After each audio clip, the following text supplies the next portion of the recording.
The levying of the 10th sheaf in the county of Ponthieu, Anno Domini 1348. The late autumn sky over the county of Ponthieu in the year of our Lord 1348 hung low and uniformly grey, a vast, unbroken expanse of featureless cloud that seemed to press down upon the damp earth with the weight of sodden wool, offering neither the drama of impending storm nor the relief of clear, cold sunlight, but simply a pervasive, dull luminescence that rendered the landscape in muted shades of brown and faded green, stretching away to a horizon blurred by mist rising from the countless ditches and waterlogged furrows that crisscrossed the fields lying fallow or bearing the ragged, frost-blackened stubble of the recent, meager harvest.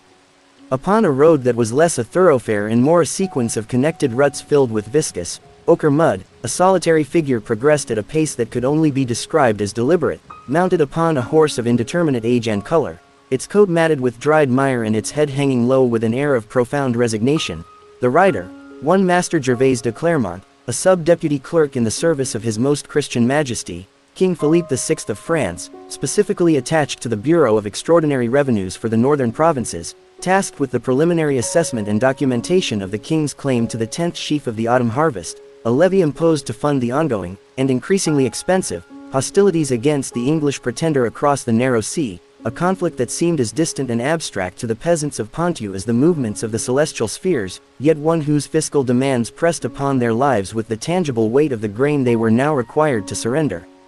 Master Gervais shifted uncomfortably in his saddle, a simple affair of worn leather devoid of padding or ornamentation, provided by the bureau along with the horse, both considered adequate for the purposes of a functionary whose rank scarcely merited such perquisites. His thoughts occupied not with grand strategy or the plight of the realm, but with the persistent ache in his lower back, the penetrating chill that seeped through his threadbare woolen cloak despite its multiple layers, and the gnawing emptiness in his stomach, for he had departed the modest inn at Abbeville before dawn, partaking only of a thin, lukewarm pottage of barley and turnips, and the prospect of sustenance before reaching the hamlet of Saint-Riquier-en-Rivière. His destination for the day's labors seemed increasingly remote as the interminable, featureless kilometers crawled past, marked only by the rhythmic squelching of the horse's hooves in the mud and the occasional, desultory cry of a crow circling overhead, its black form stark against the monotonous gray. The landscape offered little distraction.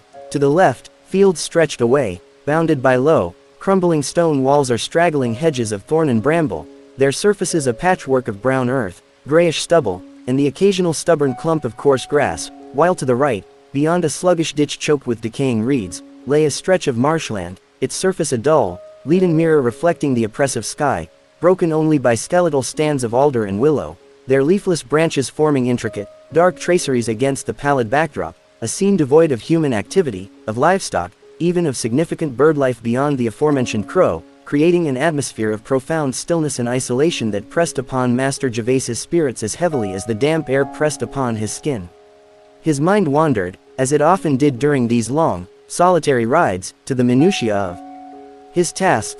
The precise wording of the royal edict concerning the 10th sheaf, the complex and often contradictory precedents set by previous levies in neighboring bailiwicks, the vexing question of how to accurately assess the yield of a field when the harvest was already gathered and stored, often in communal granaries or hidden away by wary peasants, the intricate calculations required to convert disparate measures of grain, boisseaux, setiers, muids, into a standardized assessment for the king's portion, the inevitable disputes over the quality of the grain deemed acceptable for the levy, the arguments over exemptions claimed for lands held by minor ecclesiastical foundations or impoverished knights owing service directly to the crown, the sheer, overwhelming weight of the parchment work involved in recording each individual assessment, requiring multiple copies on expensive vellum, each line inscribed with meticulous, cramped handwriting using ink that invariably smudged or faded, all to be sealed and countersigned and transported back to Abbeville under conditions that threatened their integrity, a process that felt less like governance and more like the slow, inevitable grinding of an immense, impersonal millstone, reducing the fruits of the earth and the sweat of men into columns of figures on a roll destined for some dusty archive or the impatient scrutiny of a superior in the bureau who cared only for the bottom sum total.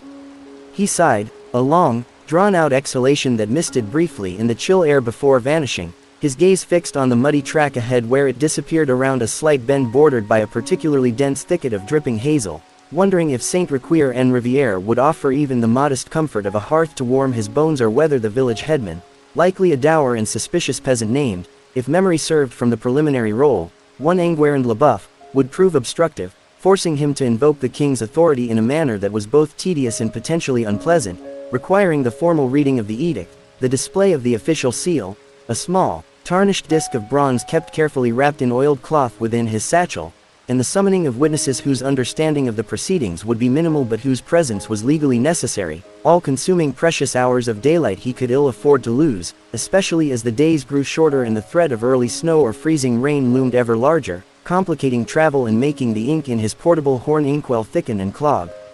He nudged his weary mount forward with a faint click of his tongue, the horse responding with a reluctant shuffle, its ears flicking back momentarily. The thicket seemed to swallow the sound, leaving only the pervasive damp silence, broken occasionally by the drip of moisture from the branches overhead onto the sodden ground below or the distant, mournful lowing of an unseen cow, sounds that seemed to emphasize the profound quiet rather than disturb it, a silence so complete it pressed upon his ears like wool. He passed the thicket, revealing yet another stretch of identical road skirting another expanse of identical, stubbled field, the monotony broken only by the sight of a solitary, stooped figure far across the furrows, perhaps gathering fallen gleanings or tending to a boundary stone, too distant to hail or identify, a mere speck of brown against the dun landscape, reinforcing his sense of isolation within the vast, administrative machinery of the kingdom. He pondered the specific challenges Saint-Requier-en-Rivière might present. According to the outdated land register he carried, the hamlet comprised approximately 30 hearths, suggesting a population of perhaps 150 souls, mostly engaged in subsistence agriculture on scattered strips within the open fields, with some common pasture near the marsh and rights to gather firewood in the sparse coppices managed by the local seigneur, a minor knight likely absent serving in the host somewhere south, leaving the management of his dues and the peasant's obligations to a seneschal of unknown temperament. The harvest, he recalled from scattered reports, had been mediocre at best in this part of Ponthieu, a cool, wet summer followed by an early frost blighting hopes of abundance. This meant the 10th sheaf, while a fixed proportion, would bite deeper into already insufficient reserves, increasing the likelihood of sullen resentment, hidden stores, and potentially falsified tallies presented by LaBeouf, requiring Master Gervais to exercise tedious vigilance, demanding to inspect granaries personally, a process involving clambering up rickety ladders into dark, dusty lofts filled with chaff and the potential for rodent infestation, all while trying to estimate the volume and quality of grain stored in sacks, barrels, and loose piles, comparing it against claimed yields per arpent of land, a measurement that itself could vary depending on local custom and the straightness of the furrow when plowed. The sheer arbitrariness of it all sometimes struck him. This imposition of a royal will filtered through layers of bureaucracy onto people whose lives were governed by the relentless cycle of seasons, the quality of the soil, and the caprices of weather, people for whom the abstract concept of France meant little beyond the tax collector and the occasional passage of men at arms demanding fodder. His own role felt profoundly insignificant. He was merely a cog, a recorder, a man who translated the reality of sacks of rye and oats into notations on parchment that would be aggregated, summarized, and ultimately fuel the ambitions of lords and kings whose faces he would never see, ambitions that seemed as remote and ultimately as meaningless in this damp, gray landscape as the quarrels of ants. He shifted again, trying to find a position where the saddle didn't press quite so insistently on a particular bruise acquired during a fall 2 days prior on an even muddier track near Crécy, his thoughts turning, with a yearning bordering on desperation, towards the possibility of a lukewarm bowl of onion soup and a crust of black bread, perhaps even a sip of thin, sour cider, if such comforts existed in Saint-Requier-en-Rivière, and whether the headman's dwelling, assuming it was marginally larger and less smoky than the average peasant hut, might afford him a corner by the hearth for the night, sparing him the necessity of seeking shelter in the dubious hospitality of the parish priest or the damp chill of the village church porch.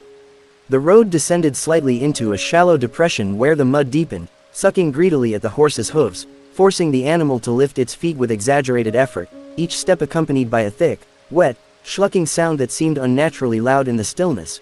A thin rivulet of brown water trickled along the roadside ditch here, carrying with it a few sodden, yellowed leaves and a stray feather, perhaps from a plucked goose, remnants of the season's decay washing slowly towards the unseen marsh. He crested a slight rise beyond the muddy patch, and there, finally, glimpsed through a screen of bare-limbed poplars lining the ditch, lay the first huddled cluster of wattle and daub buildings that marked the outskirts of Saint-Requier-en-Rivière, their thatched roofs dark with moisture, smoke curling lazily from a few clay chimney pots only to be quickly absorbed by the heavy air. The scene devoid of visible movement save for a few scrawny chickens pecking listlessly in the churned earth of a yard. Master Gervais felt neither relief nor anticipation, only a weary acceptance of the task ahead, the intricate dance of assessment, negotiation, and record-keeping that would consume the remainder of the day and likely the next. The first step in extracting the king's due from this damp, unremarkable corner of Ponthieu, a process as inevitable and unremarkable as the slow settling of the mud beneath his horse's hooves as he urged it forward, the village revealing itself not as a destination, but merely as the next location where the ceaseless administrative machinery of the realm required his presence and his ink-stained fingers to grind its slow, meticulous course through the substance of peasant lives, the weight of the coming hours settling upon him as tangibly as the dampness in his cloak, the first cottage drawing nearer, its walls stained with years of smoke and weather, a single, small window opening like a dark eye watching his approach with silent, incurious suspicion, the path before him narrowing into the village proper, flanked by rough fences of woven hazel and the pervasive smell of wood smoke, damp earth, and something vaguely porcine emanating from a nearby sty, the silence broken now by the sudden, sharp yapping of an unseen dog, its bark echoing flatly against the low gray sky that continued its unwavering vigil over the county of Ponthieu and the tedious duty of Master Gervais de Clermont, sub-deputy clerk, whose immediate concern was locating Enguerrand Leboeuf and finding a reasonably dry spot to unroll his parchments and begin the meticulous, soul-numbing work of accounting for sheaves of grain in a world that seemed composed entirely of mud and muted gray light and the faint, lingering odor of wet, rotting leaves that had fallen unseen into the ditch beside the path leading into Saint-Riquier-en-Rivière, a smell that mingled with the wood smoke and the damp wool of his cloak and the faint, ever-present scent of the horse as he guided it carefully around a particularly deep puddle forming where the village's single street dipped slightly near a moss-covered trough fed by a leaky wooden conduit carrying water from a spring somewhere uphill, the conduit dripping with a slow, rhythmic plink, plink, plink that seemed to mark the passage of time with metronomic indifference. A figure, bundled in layers of coarse brown cloth, emerged from the low doorway of the first cottage, pausing to watch him with an expression lost in shadow beneath a hood, making no move to approach or greet him, simply observing as the official representative of the distant king navigated the familiar mire of their street, the horse's hooves now scraping occasionally against patches of exposed flint cobbles beneath the mud, remnants of a Roman road perhaps, or a lord's forgotten attempt at improvement. Master Gervais cleared his throat, preparing to call out for the headman, his voice feeling rusty from disuse during the long ride, the words forming in his mind, "Hola.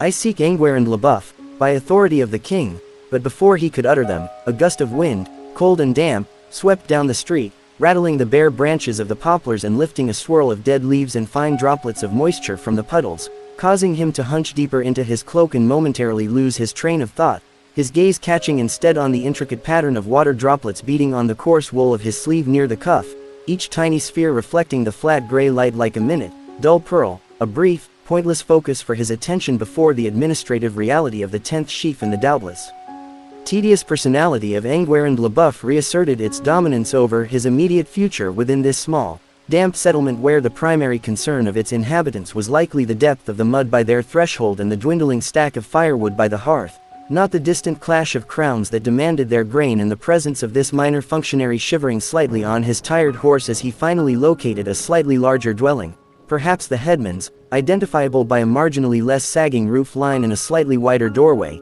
from which a thin plume of smoke issued more steadily, suggesting a maintained fire within, a beacon of potential warmth that spurred him to nudge his mount a final few yards, the horse coming to a halt with a soft grunt, its head drooping lower still, steam rising faintly from its damp flanks in the chill air as Master Gervais gathered his resolve, the parchments in his satchel seeming to gain weight, the official seal a cold disk against his side, the intricate, interminable process of assessment poised to begin amidst the mud and the grayness and the rhythmic dripping of the leaky conduit nearby, a sound that promised to accompany the hours of meticulous notation and calculation stretching ahead, the first notations of which would likely concern the dimensions of Enguerrand Leboeuf's own grain stores and the precise, arguable quality of the oats harvested from the 3 strips he farmed near the western boundary of the common field, a tract of land Master Gervais would later need to personally inspect, measuring its purported area against local custom and the accuracy of the plowman's furrow the previous spring, a task requiring trudging through yet more mud under the same unyielding gray sky,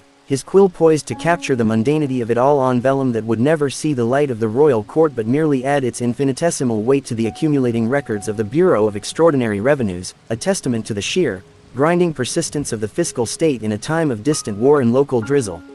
He dismounted slowly, his stiff limbs protesting, one foot sinking ankle deep into the cold mud beside the horse, the thick, clinging ooze immediately soaking through the worn leather of his boot, a sensation so familiar it barely registered as he looped the reins loosely over a protruding branch of a leafless elder bush struggling by the dwelling's wall, took a steadying breath that tasted of damp earth and wood smoke, and raised his hand to knock on the worn, wooden door of Enguerrand Lebuff's dwelling, the knuckles of his hand, reddened by the cold, poised to announce the arrival of the king's demand for the 10th sheaf to this small corner of Pontu where the only sound, apart from the dripping conduit, was the faint rustle of the wind in the bare poplar branches and the distant, fading echo of the unseen dog's bark swallowed once more by the pervasive, gray silence. The door, warped by damp and age, did not yield immediately to his knock, requiring a firmer, second rap that resonated dully within, followed by the sound of shuffling footsteps approaching from inside, the scrape of a wooden latch being lifted, and then the door creaked open just wide enough to reveal a portion of a face, deeply lined and weathered, framed by strands of graying hair, eyes squinting out at him with an expression blending wariness and resignation, a look Master Gervais knew well, the universal greeting for the bearer of fiscal obligations. Enguerrand Lebuff, Master Gervais inquired, his voice sounding overly loud in the quiet street, the formality feeling slightly absurd amidst the mud and chickens. The face in the doorway gave a slow, almost imperceptible nod. The eyes flicking from the clerk's face to the tired horse and back again, already assessing the inconvenience this visit represented. "I am he." The voice that emerged was low and gravelly, thick with the local Picard patois. "By the authority vested in me by His Most Christian Majesty, King Philippe," Master Gervais began, reaching instinctively for the satchel at his side where the edict and seal resided, the familiar phrases rolling out, a necessary incantation before the real work could commence. "I am here to conduct the preliminary assessment and documentation for the levy of the 10th sheaf, pertaining to the harvest of the current year within the bounds of this hamlet." He paused, the weight of the words hanging in the damp air, met only by the continued dripping of the conduit and the soft cluck of a chicken nearby. Lebuff's expression didn't change, the lines around his eyes deepening slightly, perhaps, but no surprise registered. He merely pulled the door open a fraction wider, revealing a stooped frame wrapped in layers of homespun wool, and gestured inward with a grunt that could have meant anything: resignation, acceptance, or simple acknowledgement of the inevitable. "Come in then," he rasped, the words barely more than an exhale, out of the wet. "The records are by the hearth." He turned and shuffled back into the dim interior, the smell of wood smoke, damp wool, and something earthy, turnips or parsnip stewing, perhaps, wafting out strongly. Master Gervais followed, ducking his head beneath the low lintel, leaving the gray light and the mud and the dripping water outside, stepping into the smoky gloom of the single-room dwelling, his eyes taking a moment to adjust to the dimness illuminated primarily by the flickering orange light of a peat fire burning low in a stone hearth against the far wall, the warmth hitting his chilled face like a physical force, a welcome sensation immediately tempered by the thickness of the smoke that hung in the air, stinging his eyes slightly. The room was cramped, dominated by the hearth, a large trestle table, a few rough-hewn stools, and a ladder leading to a sleeping loft above.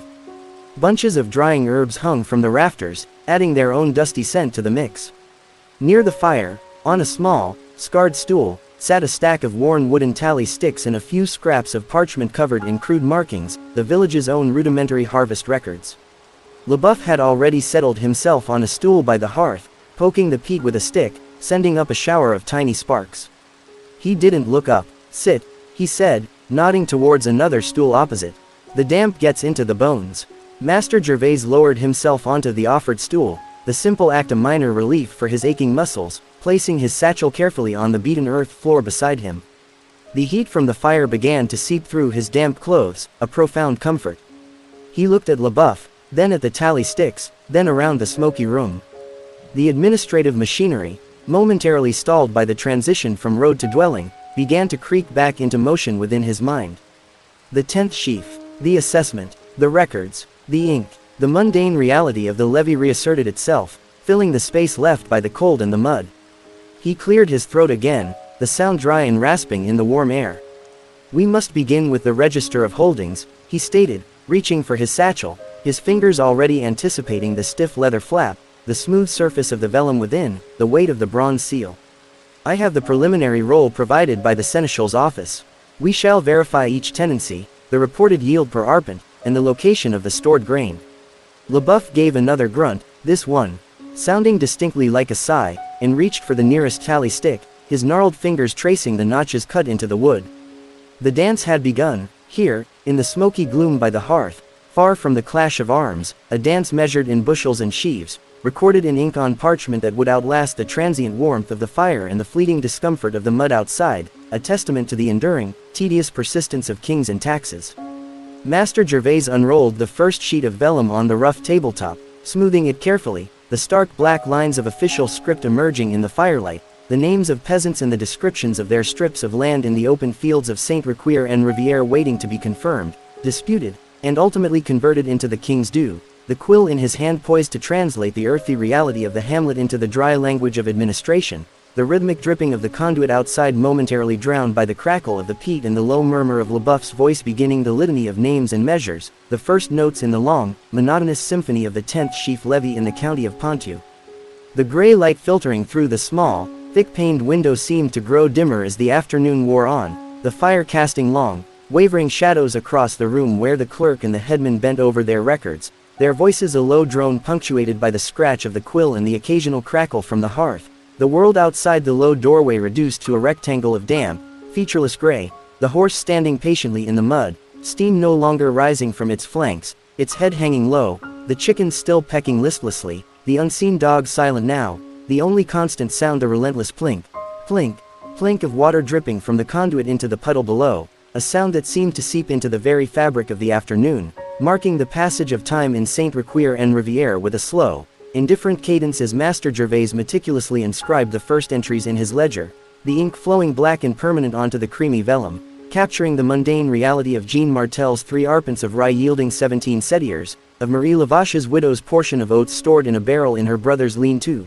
of the disputed boundary between the strips farmed by Pierre Legrand and Henri Le Petit affecting the assessed yield of the northwestern corner field, details as dry and numerous as the grains of sand on a vast, gray shore, the sheer volume of information already beginning to press upon him, the names blurring, the measures becoming abstract numbers, the warm fug of the room and the rhythmic scratching of his quill lulling him into a state of focused tedium where the only reality was the next name, the next measure, the next notation, the world beyond the smoky confines of Leboeuf's dwelling and the pressing weight of the king's 10th sheaf receding into a distant, gray haze punctuated only by the dripping water and the low murmur of voices discussing the quality, or lack thereof, of the barley harvest on the lower slopes near the marsh where the drainage was poor and the yield consequently diminished by approximately 1/10 compared to the previous year, a fact Leboeuf recounted with a flat certainty born of long familiarity with the land's grudging productivity, a fact Master Gervais noted with a brief, precise annotation in the margin of the vellum before moving on to the next entry, the next strip of land,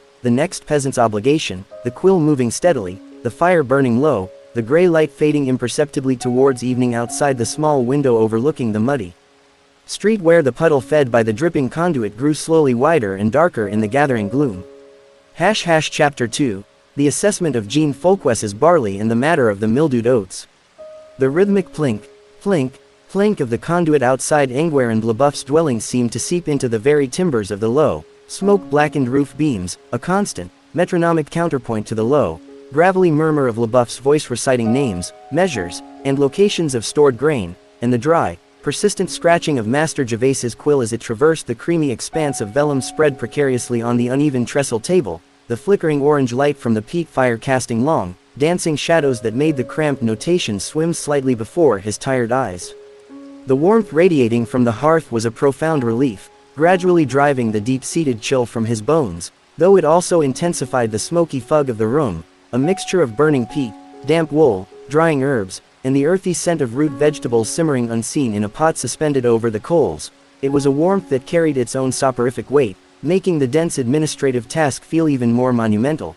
Each name on the preliminary roll, Jean Martel, Marie Lavache, Pierre Legrand, Henri Le Petit, blurring into the next, each strip of land described in terms of its position relative to a boundary stone, a notable oak tree long since felled, or the edge of the marsh, becoming a monotonous litany of locations devoid of visual distinction in Master Gervais's mind, reduced to abstract parcels yielding abstract quantities of rye, oats, or barley, measured in setiers and boisseaux, quantities Leboeuf recited with a flat, weary certainty born of a lifetime spent observing the grudging yield of the thin Ponthieu soil. The dispute over Pierre Legrand and Henri Le Petit's shared boundary marker, a moss-covered stone allegedly shifted during the spring plowing, consumed an inordinate amount of time. Leboeuf fetched an older, cruder map scratched on a piece of treated sheepskin, the lines faded and ambiguous, and arguments ensued over the width of a furrow 10 years prior versus the current standard, requiring Master Gervais to make a marginal note specifying a provisional deduction of half a boisseau from Lepetit's assessed yield pending a field inspection he knew he likely lacked the time to conduct thoroughly, adding another layer of unresolved complexity to the already burgeoning record. Outside, the gray rectangle of the window had deepened to a somber charcoal, the daylight fading rapidly as the perpetual overcast sky surrendered to evening. The rhythmic dripping seemed louder in the growing gloom within the hut, a persistent reminder of the damp world beyond the thick walls. LeBoeuf rose stiffly, his joints cracking audibly, to throw another slab of compacted peat onto the fire, sending up a brief flurry of sparks and a fresh wave of pungent smoke that made Master Gervais's eyes water anew.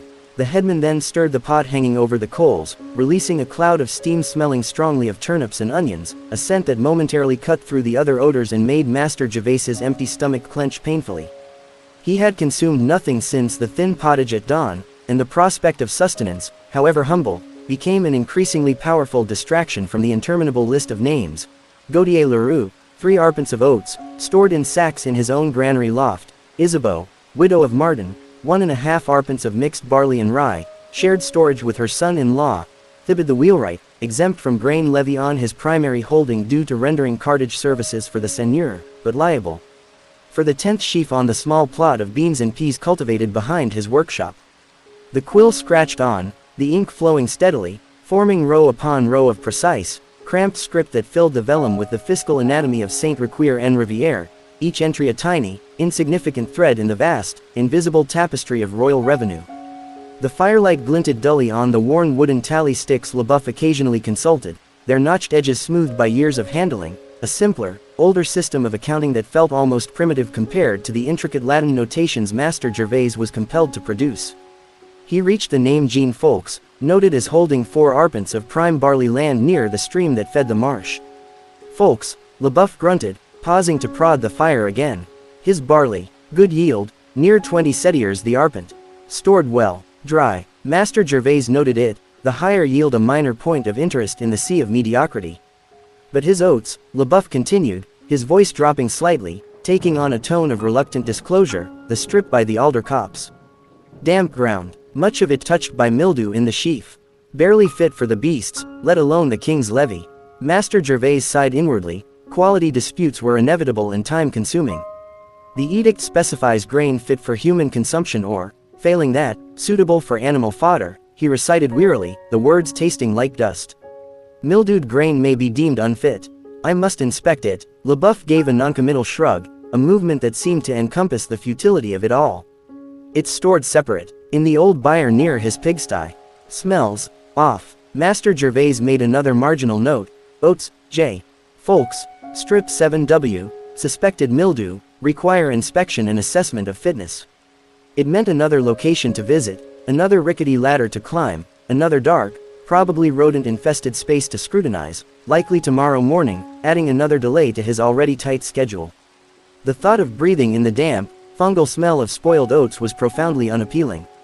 He moved to the next name, Mahout, daughter of Renaud, unmarried, holding 1 arpent of rye inherited from her mother.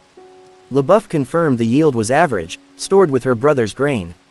The scratching of the quill continued, the only sound apart from the dripping conduit and the soft crackle of the peat for several minutes, the names becoming a blur.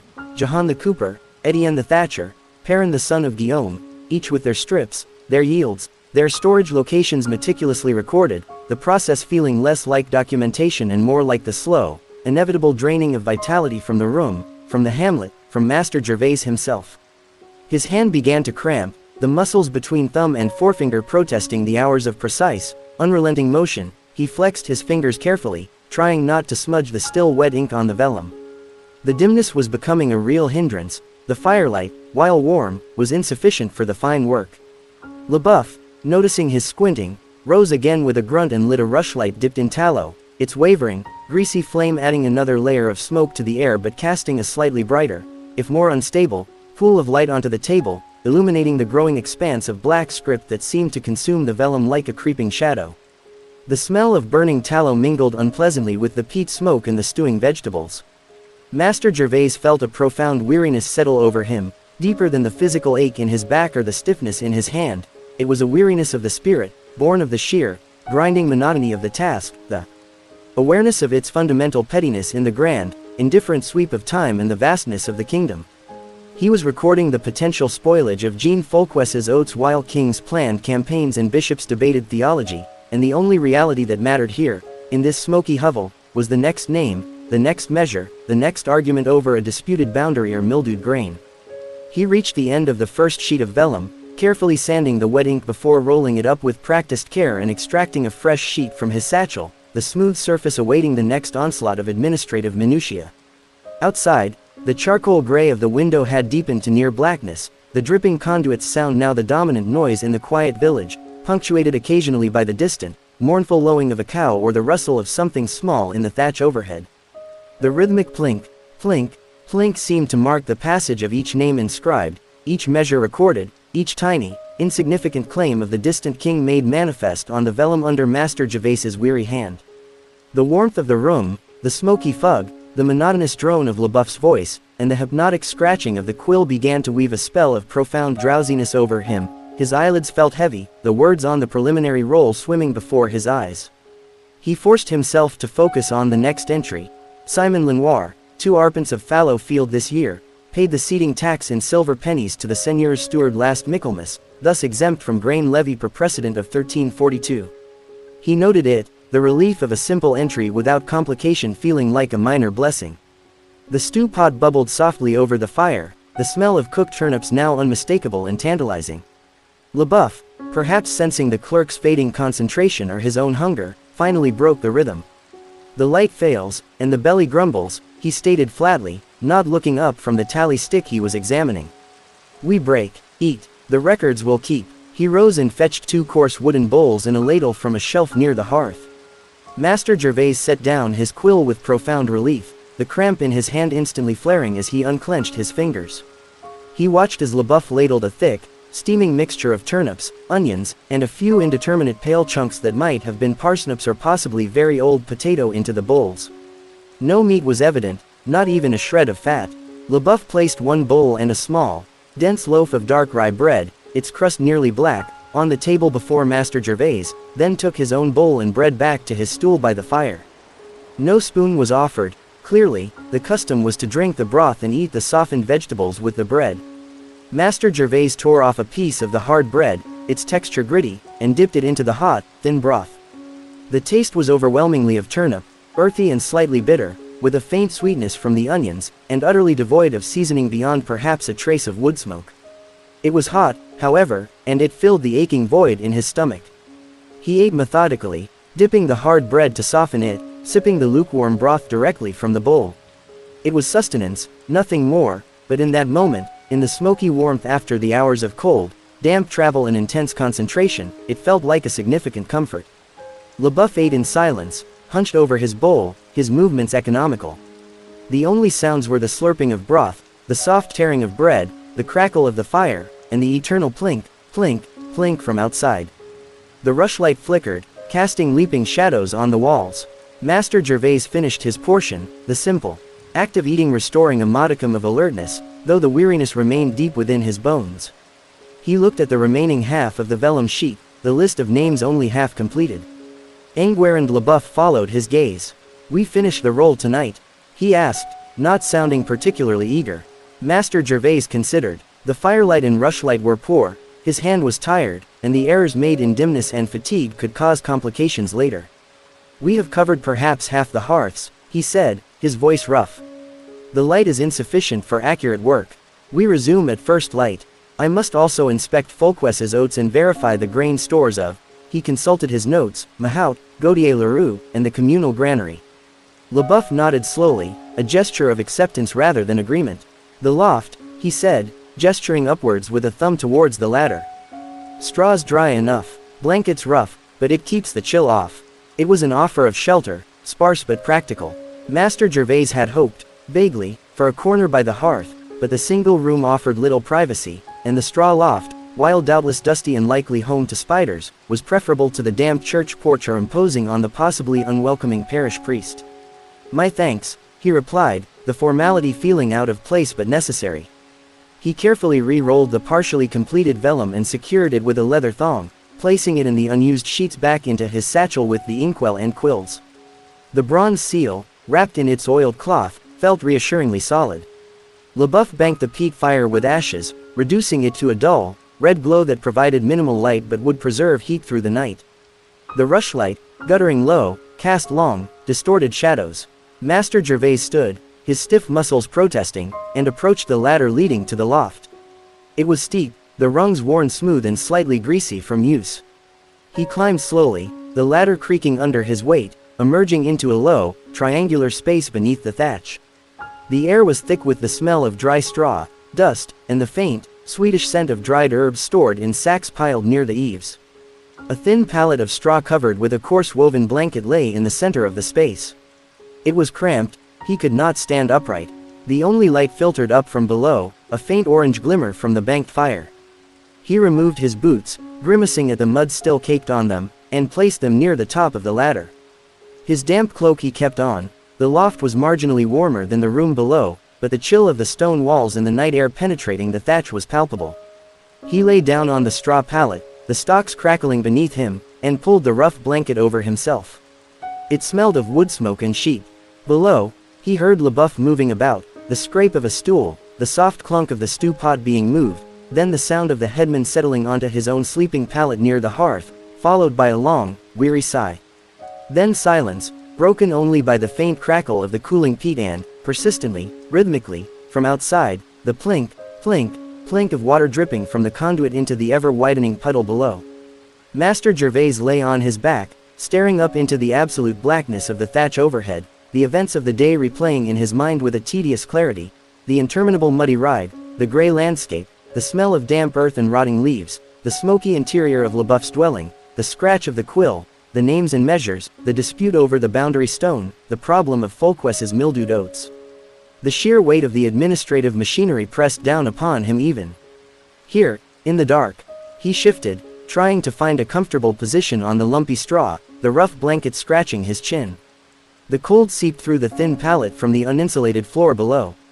The dripping water outside seemed to grow louder in the stillness of the night, each plink distinct, measured, relentless. He thought of the horse, still tethered outside, standing in the mud in the dark. He thought of the remaining names on the roll: Mahat's brother, the communal granary, the miller's dues, the seigneur's domain land exempt but requiring notation. He thought of the field inspection tomorrow, the mud, the gray sky, the mildewed oats. The dripping continued, a metronome for his circling thoughts. He closed his eyes, but the blackness behind his lids offered no escape, only a replay of the vellum, the script, the names. Jean Martel, 17 Setiers. Marie Lavache, barrel in lean-to. Pierre Legrand, disputed boundary. Henri Le Petit, half-boisseau deduction. Gautier Leroux, sacks in loft. Isabeau widow, shared storage. Thibaud wheelwright, beans and peas. Jean Folks, good barley, mildewed oats. Mahout, one arpent rye. Simon Lenoir, fallow, paid silver. The names became a chant, merging with the rhythm of the dripping water. Plink, Jean Martel, Plink, 17 Setiers, Plink, Marie Lavache, Plink, barrel, Plink, Pierre Legrand, Plink, boundary stone, Plink. The warmth from the banked fire below was a distant memory, the comfort of the turnip stew faded. He was aware only of the scratch of the blanket, the pressure of the straw stalks, the deep ache in his lower back, the persistent chill, and the endless, echoing plink, plink, plink from the conduit outside, a sound that seemed to encapsulate the slow, dripping passage of time in Saint-Riquier-en-Rivière, a sound that seeped into his bones just as the damp had seeped into the leather of his boots, a monotonous, unceasing backdrop to the tedium of the king's 10th sheaf, lulling him not towards sleep, but into a state of weary, half-frozen wakefulness where the only certainty was the continuation of the assessment at first light in the cold, gray dawn that would bring it. Chapter 3. The granary loft and the persistent drip of the conduit. The pre-dawn cold in the loft above Enguerrand Leboeuf's hearth was profound, a penetrating chill that seemed to seep from the very thatch overhead and rise from the uninsulated floorboards below, settling deep into Master Gervais's bones despite the rough blanket pulled tight around his chin and the residual, stale warmth of his own breath trapped beneath it. He had slept only in fitful snatches, the scratchy wool and the lumpy straw pallet offering scant comfort, his mind unable to fully disengage from the circling litany of names and measures. Jehan the cooper, Etienne the thatcher, Perrin son of Guillaume, that had haunted the edge of his consciousness even in the brief moments of unconsciousness, merging with the relentless, metronomic plink, plink, plink of the conduit outside, which had continued unabated throughout the long, dark hours, a sound that now seemed etched into the fabric of the night, a sonic representation of the slow, dripping passage of time in Saint-Requier-en-Rivière. Below, he heard the heavy, rhythmic breathing of Enguerrand Leboeuf still asleep near the banked hearth, a low, guttural sound punctuated by an occasional soft snore, and the faint, residual glow from the peat embers cast just enough light up the ladder opening to outline the rough-hewn beams supporting the thatch. Master Gervais shifted stiffly, every muscle protesting, the cold air biting his face as he moved, his bladder uncomfortably full, the prospect of descending the creaking ladder into the frigid gloom below to relieve himself outside in the mud was deeply unappealing, yet the pressure was insistent. With a resigned sigh that misted visibly in the icy air of the loft, he pushed back the scratchy blanket, the cold instantly assaulting him, and sat up cautiously, his head brushing against the low slope of the roof, dislodging a small shower of dust and dried thatch fragments that tickled his nose. He pulled on his stiff, mud-caked boots, the leather frigid against his bare feet, and descended the ladder slowly, each rung protesting under his weight, the sound impossibly loud in the pre-dawn stillness. The room below was only marginally warmer than the loft, the air thick with the acrid smell of cold ashes and the lingering fug of peat smoke and damp wool. He fumbled in the near darkness towards the low doorway, his fingers numb as he lifted the heavy wooden latch and pulled the warped door open just enough to slip out into the gray, mist-shrouded world beyond. The cold hit him like a physical blow, damp and penetrating. The village street lay under a blanket of thick, freezing fog that swirled around the dark shapes of the cottages, reducing visibility to a few yards. The mud underfoot was frozen into treacherous ruts, and the air was utterly still, amplifying the now familiar plink, plink, plink of the conduit dripping into the large, ice-edged puddle below it, the sound seeming even clearer, sharper, in the muffled silence. He relieved himself quickly against the rough stone wall of Leboeuf's dwelling, the steam rising briefly before vanishing into the fog, his breath pluming thickly in front of him. The tethered horse, a darker shape in the gloom nearby, shifted slightly, its breath also steaming, its head still hanging low with an air of profound dejection. Master Gervais hurried back inside, the brief exposure having chilled him to the core. He relatched the door with trembling fingers and stood for a moment shivering violently in the dark room, the residual warmth of the dwelling feeling almost illusory. He could hear Leboeuf stirring now, a low grunt followed by the scrape of flint on steel as the headman attempted to coax life back into the peat embers. After several attempts, a small flame caught, casting a weak, flickering light that pushed back the deepest shadows, revealing Leboeuf's face, lined and weary in the dawn gloom, as he bent over the hearth, blowing gently on the nascent fire. Cold enough to freeze the devil's balls, Leboeuf muttered without looking up, his voice thick with sleep. Master Gervais merely nodded, his teeth still chattering slightly, and moved closer to the growing warmth, holding his numb hands out towards the feeble flames. No words were exchanged about food. Leboeuf eventually ladled the remnants of last night's turnip stew, now a congealed, cold mass, into the same wooden bowls, and they ate standing by the hearth, tearing off chunks of the rock-hard rye bread to scoop the glutinous mixture, the taste even more overwhelmingly earthy and bland when cold, a purely functional act of refueling devoid of any pleasure, the silence broken only by the crackle of the peat and the eternal dripping from outside. As the gray light filtering through the small window strengthened imperceptibly, revealing the swirling fog still pressed against the thick glass, Master Gervais knew the time for the day's labor had arrived. The administrative machinery, momentarily stalled by the night's cold, needed to resume its grinding course. He retrieved his satchel, the vellum inside stiff with cold, the bronze seal a small, icy weight against his side.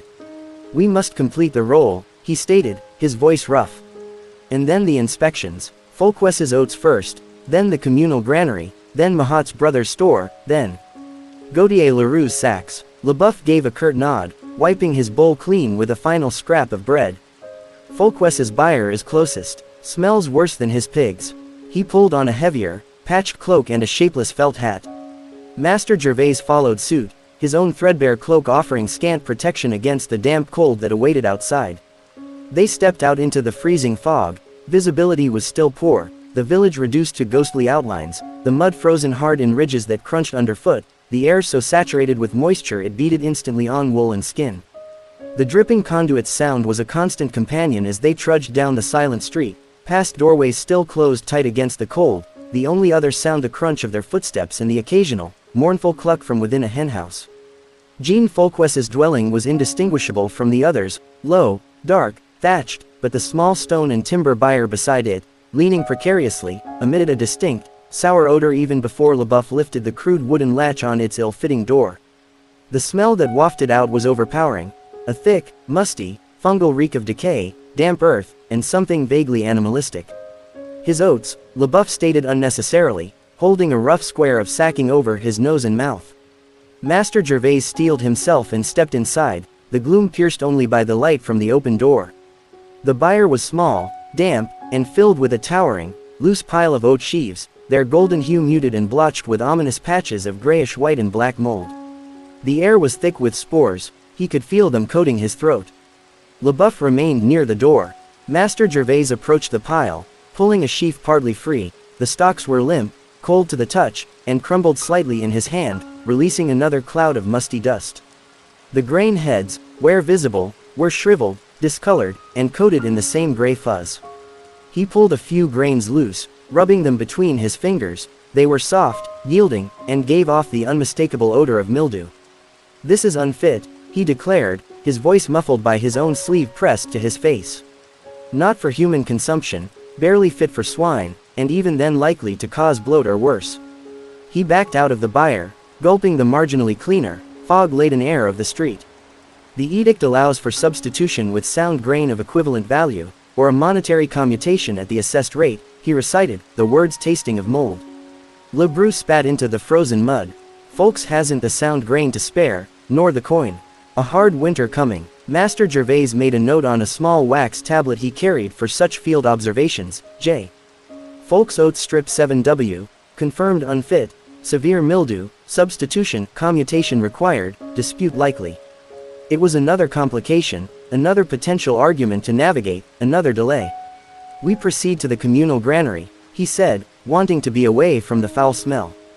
The communal granary was a slightly larger, sturdier timber-framed building near the edge of the village, raised on stone stattle stones to deter rodents. A rickety ladder led up to a small loading door.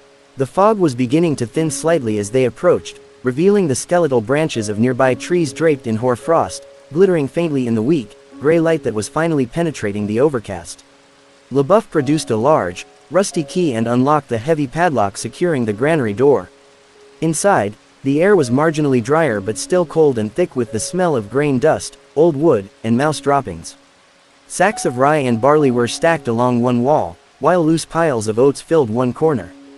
Barrels of peas and beans stood near the door. Master Gervais's task was to verify the quantities recorded against the village roll and assess the quality for the king's portion. This meant clambering up onto the stacks, estimating sack weights by feel. The village lacked a reliable scale, peering into barrels, and sifting through loose grain to check for damp, insect damage, or mold. It was laborious, dusty work, requiring him to remove his gloves, leaving his fingers quickly numb with cold as he probed the grain. LeBoeuf assisted, handing him sacks to heft or barrels to inspect, his expression impassive. The grain was generally sound, if not of the highest quality. The rye was coarser than that found nearer Abbeville, the barley contained a higher proportion of husk and weed seeds, the oats were small and pinched, all testament to the mediocre harvest and the thin soil. Master Gervais noted minor discrepancies. A sack of rye recorded as full seemed perhaps too boisseau light, a barrel of beans showed slight signs of damp at the bottom. He recorded these meticulously on his wax tablet. Communal rye sack for approximately 2 boisseau light, possible pilferage, shrinkage. Barrel beans B, slight damp base, monitor. The cold and the dust made his nose run and his eyes water.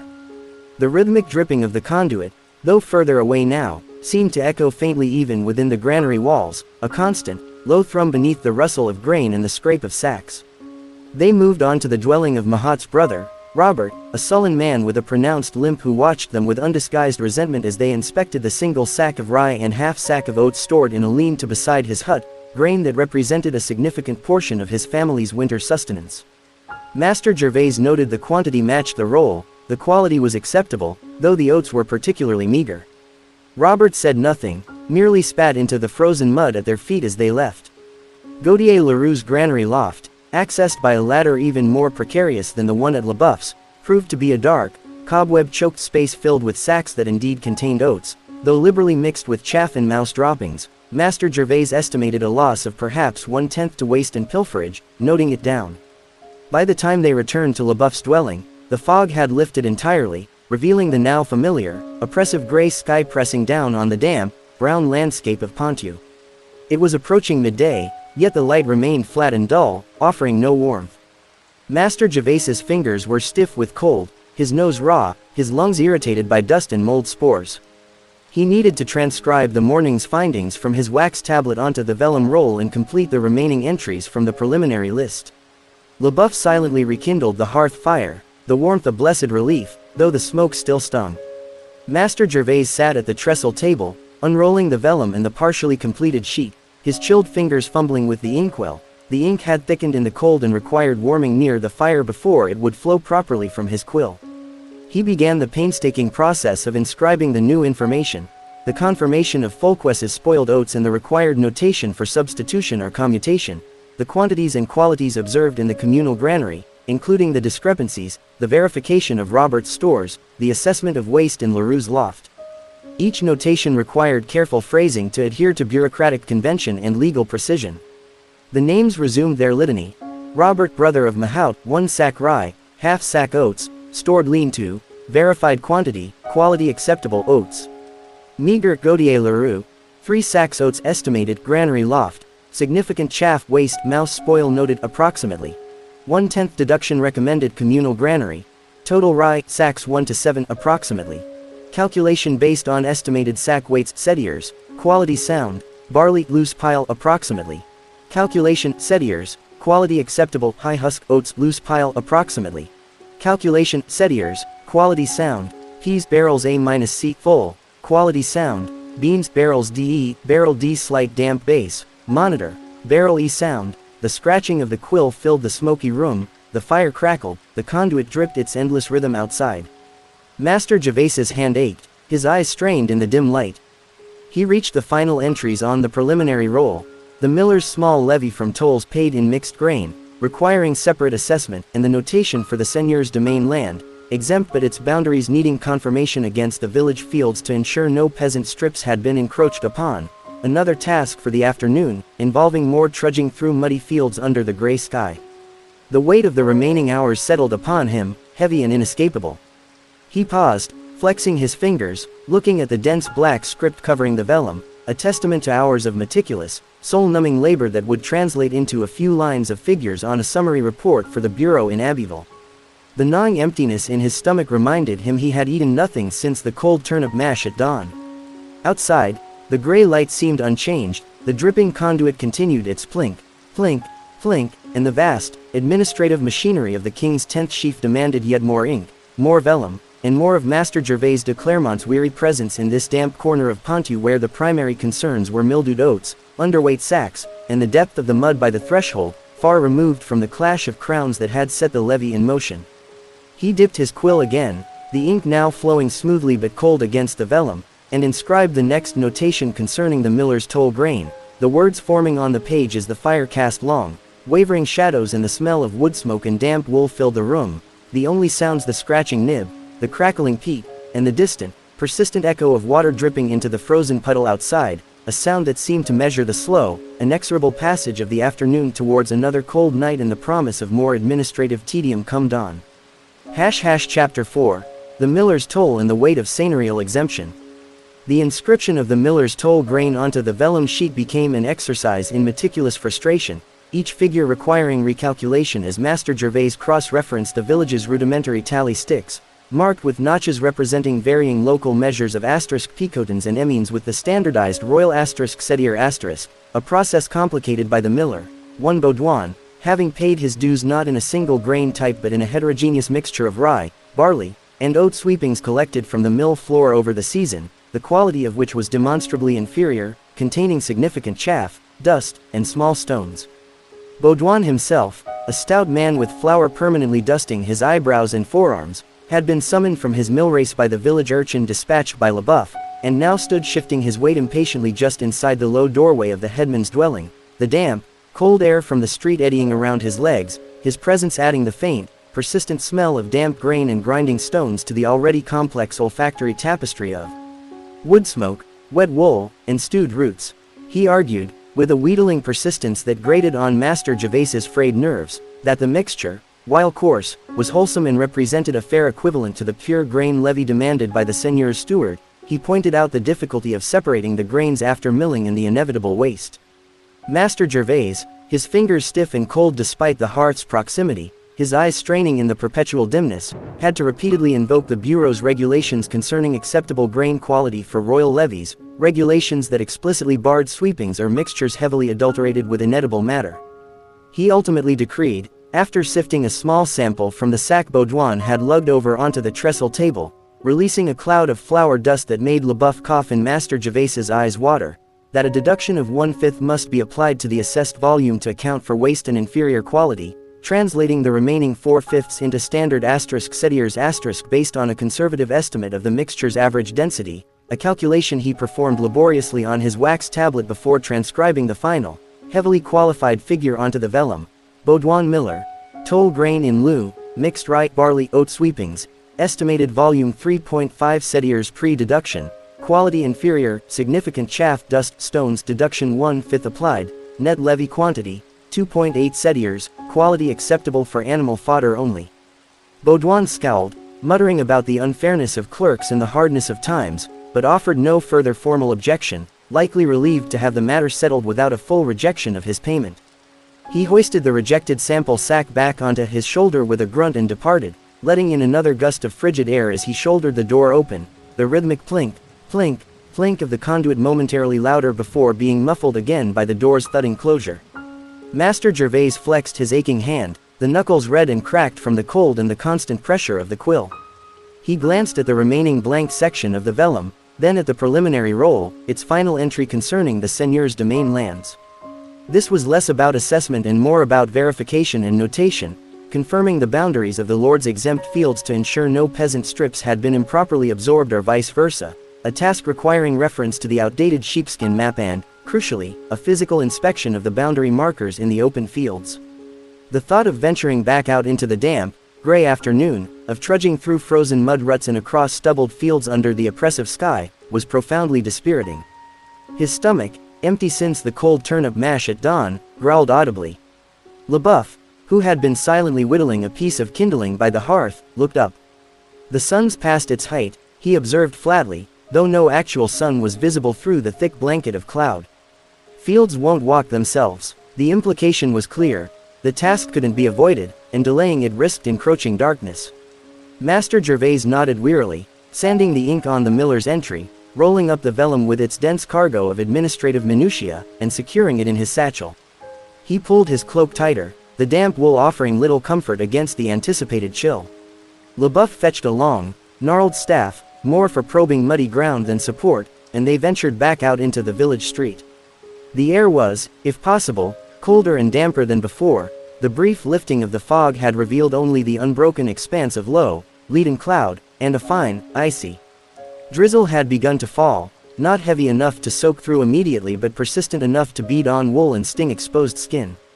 The mud, softened slightly by the moisture, was now a treacherous slurry of half-frozen ruts and viscous puddles. The plink, plink, plink of the conduit was joined by the softer, more diffuse patter of drizzle on thatch and puddled ground. They headed eastward, past the last cottages of Saint-Riquier-en-Rivière, the dwellings shrinking into the grey landscape behind them, and out into the open fields. The vast expanse stretched before them, a patchwork of fallow earth, frost-bitten stubble, and the occasional ragged strip of winter greens, all rendered in shades of brown, grey, and faded ochre under the dismal sky.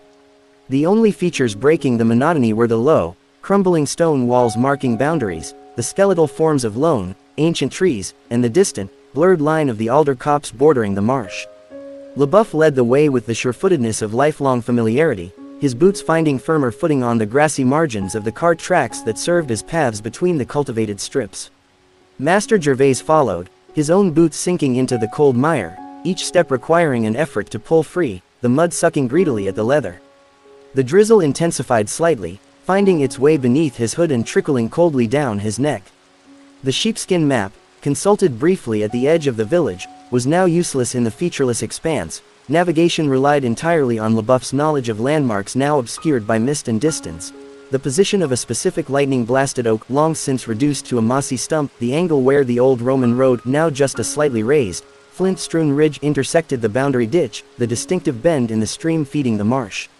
They reached the first boundary marker, a large, lichen-encrusted stone half sunk into the earth at the corner of a fallow field. LeBoeuf scraped away mud and moss with his staff, revealing crude, weathered carvings, a cross and a series of shallow grooves, matching the description on the seigneurial register Master Gervais carried. He noted its position relative to the surrounding strips. Jean Folques's mildewed oat strip lay to the west, the communal barley field to the north. The drizzle soaked into the vellum of his field notebook as he made a quick sketch and notation. They moved on, skirting the edge of the marsh, the ground becoming soggier, the air thick with the smell of damp earth and decaying vegetation. The boundary ditch here was choked with reeds and brown, stagnant water.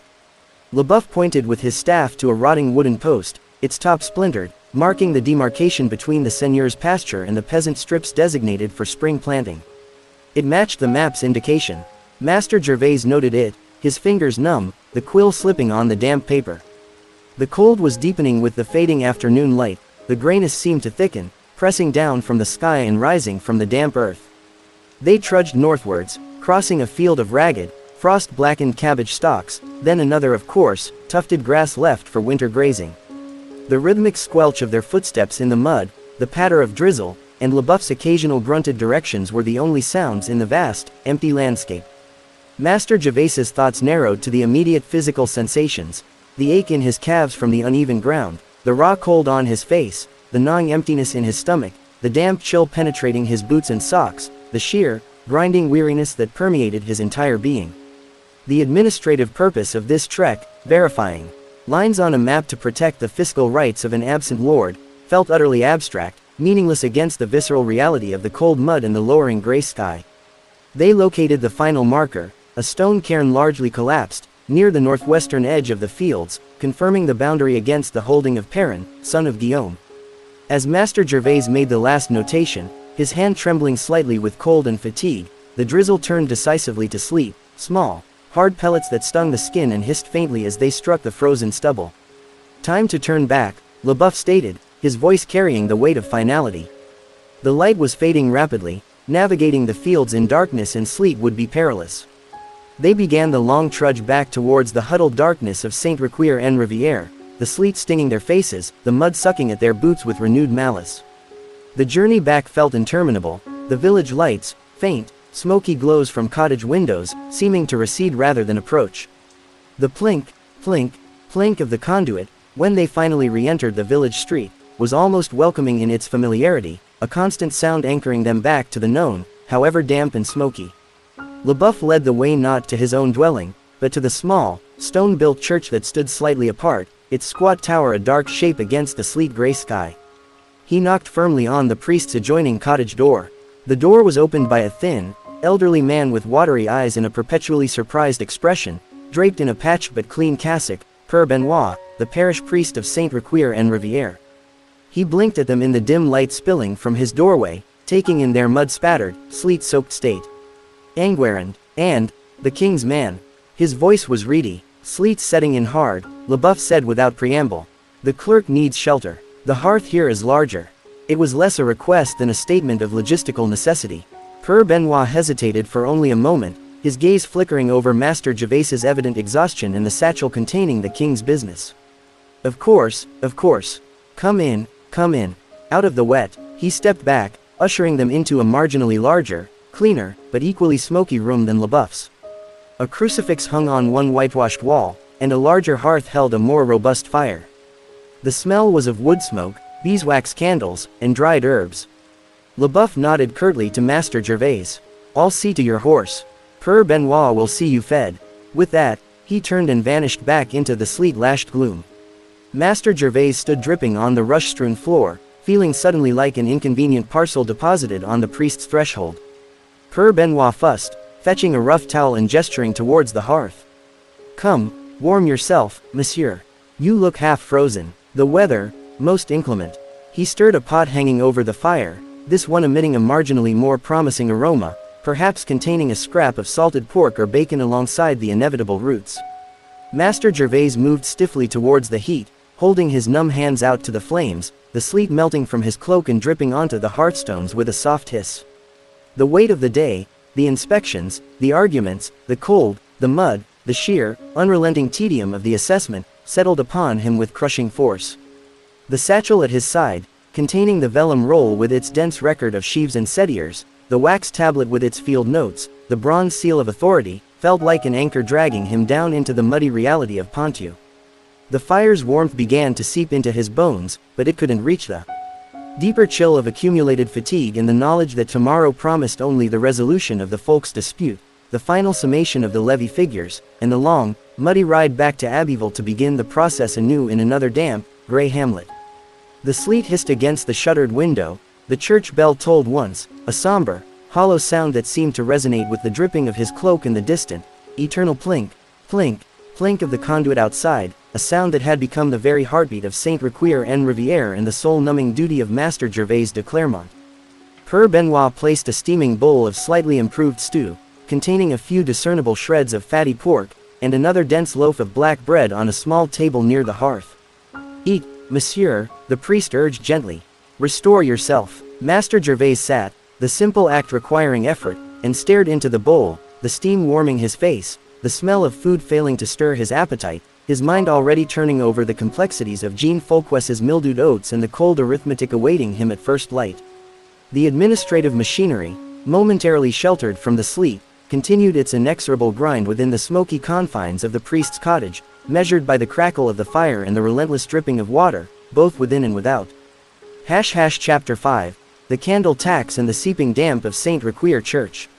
The strips of fatty pork in Père Benoit's stew, though sparse and tough, provided a visceral, greasy sustenance that the turnip mash had utterly lacked. Master Gervais ate slowly, methodically, the warmth of the food and the hearth fire gradually penetrating the deep, marrow-chilling cold that had settled into his core during the sleet-lashed boundary inspection, the heat causing a prickling sensation in his fingers and toes as circulation returned, a discomfort paradoxically welcome after the numbness.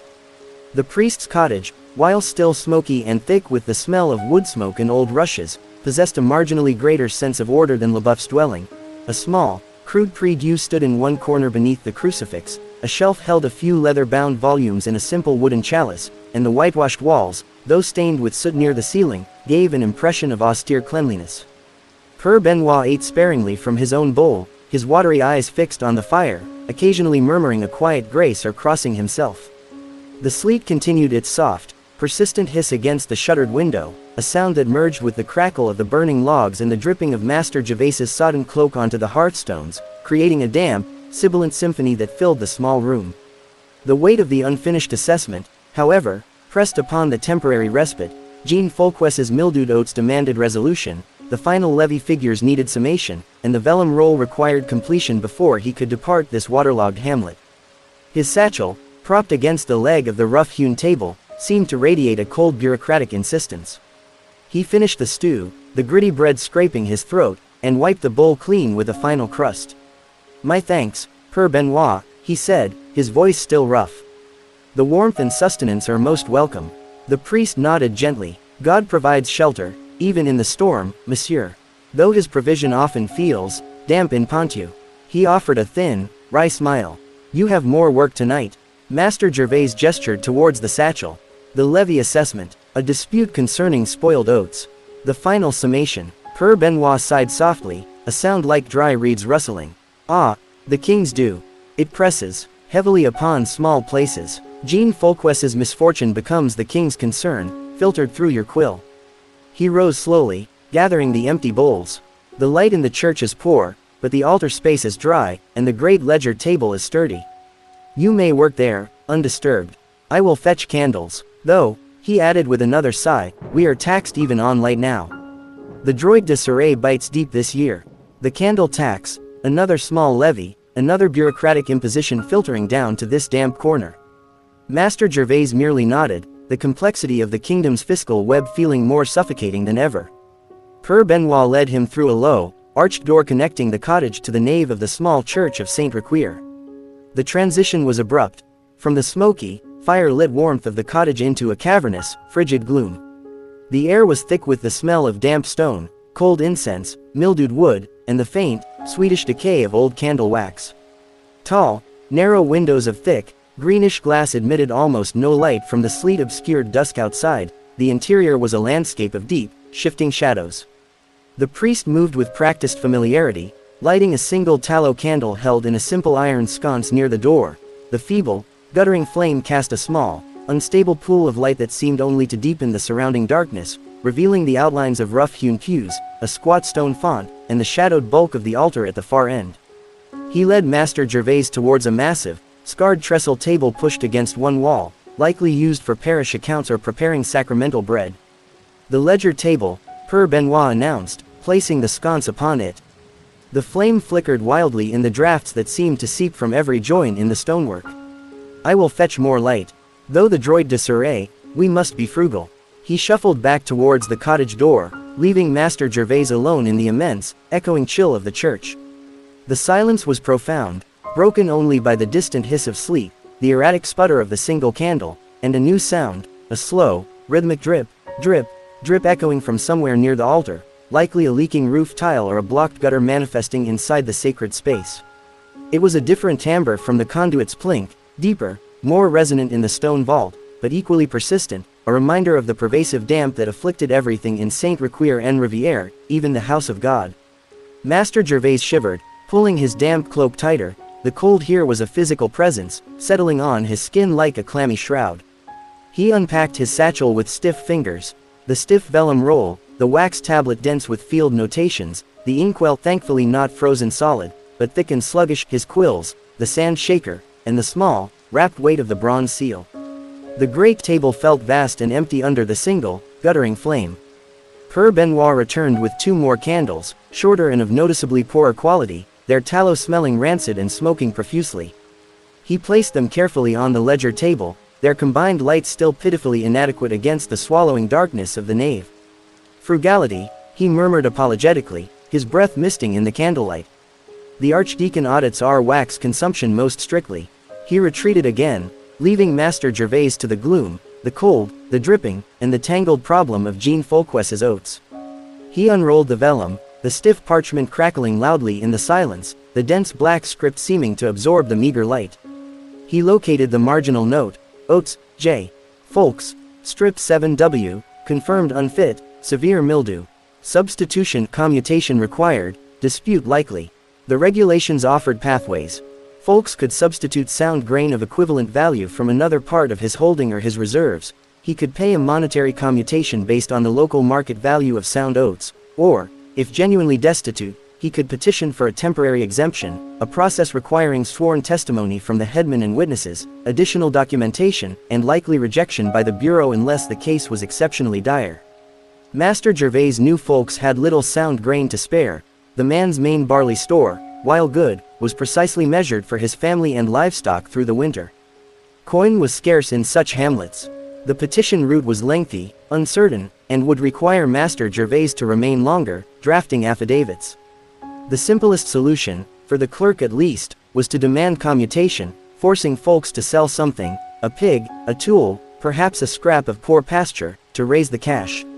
But the thought of the man's resentment, the sullen hostility it would breed in the already strained village, and the potential for future non-compliance weighed upon him, not out of compassion, but out of a weary understanding of the practical difficulties it could create for subsequent assessments.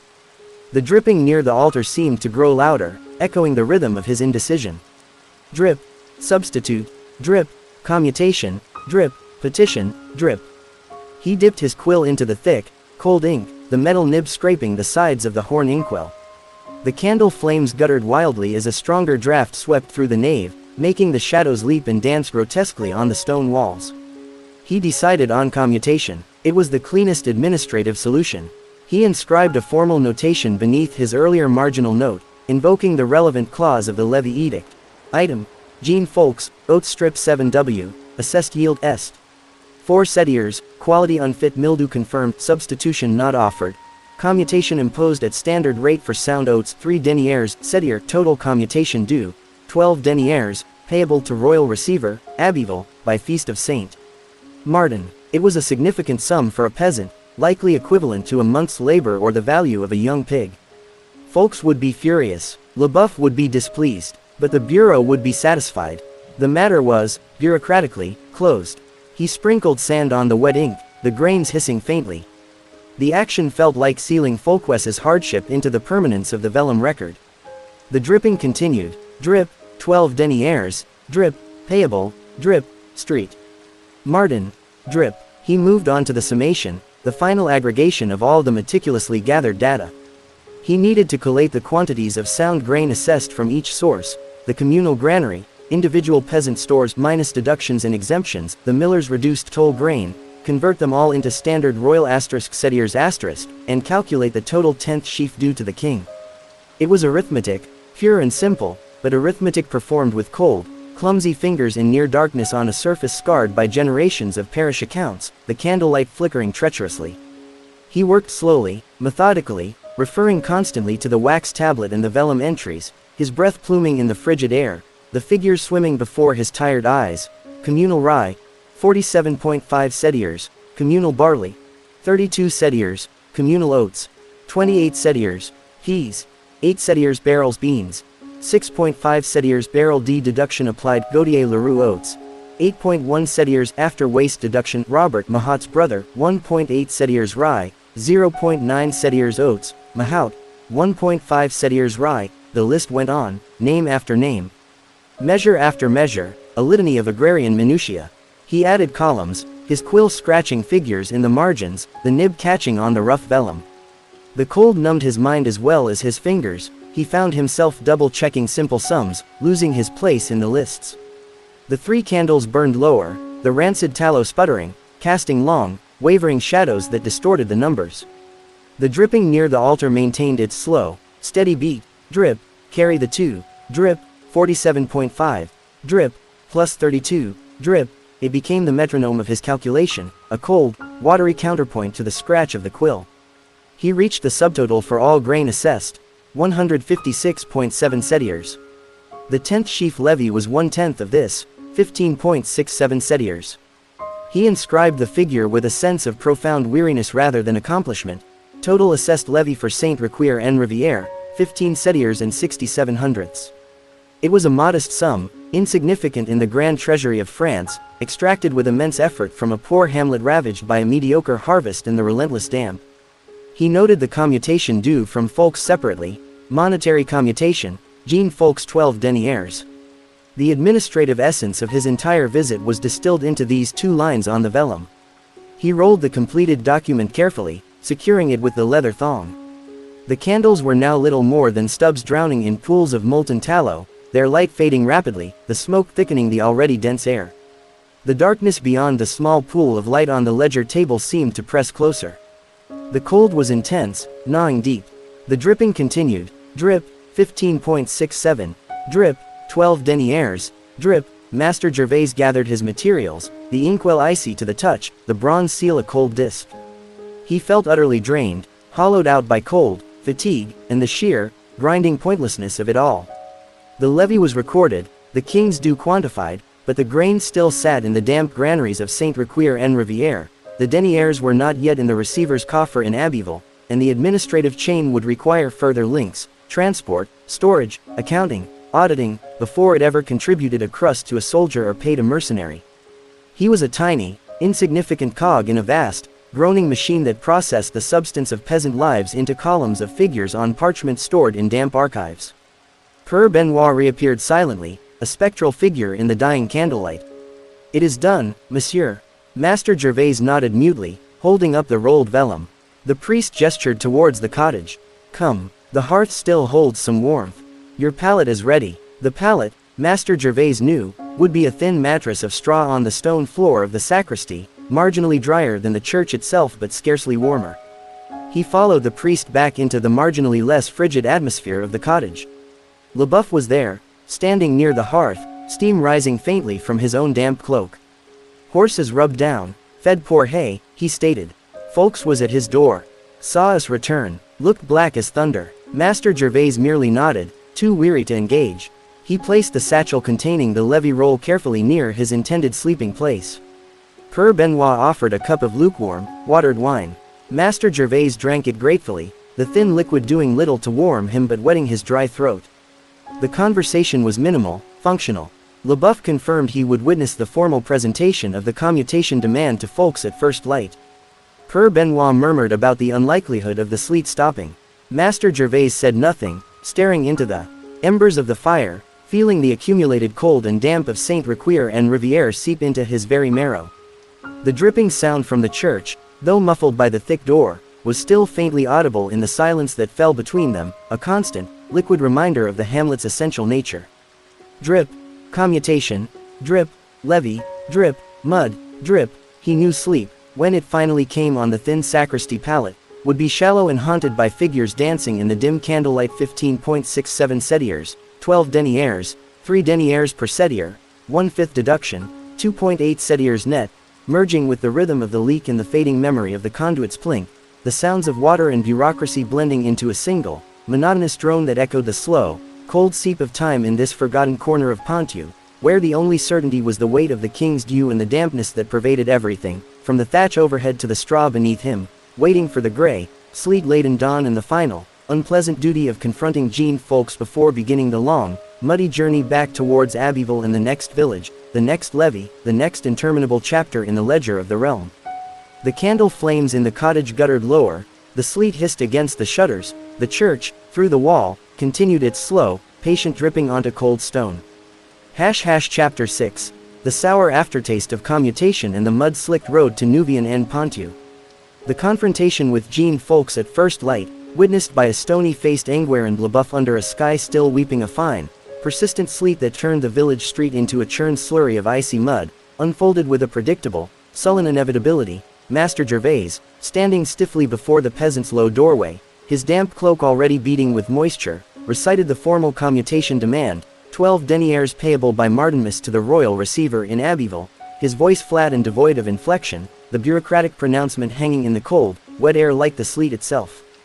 Folks, a gaunt man with eyes red-rimmed from lack of sleep or suppressed fury, listened in silence, his knuckles white where they gripped the doorframe, his gaze fixed not on the clerk but on the mud at his own feet. When Master Gervais finished, there was a long pause filled only by the hiss-splat of sleet and the distant, muted plink of the conduit, before folks raised his head, his expression not of anger but of a profound, weary resignation that was somehow worse, a look that spoke of calculations already made regarding which meager possession, the aging sow, his dead father's axe, a corner of the scrubby pasture, would have to be sacrificed to meet this new, arbitrary exaction born from blight and royal decree.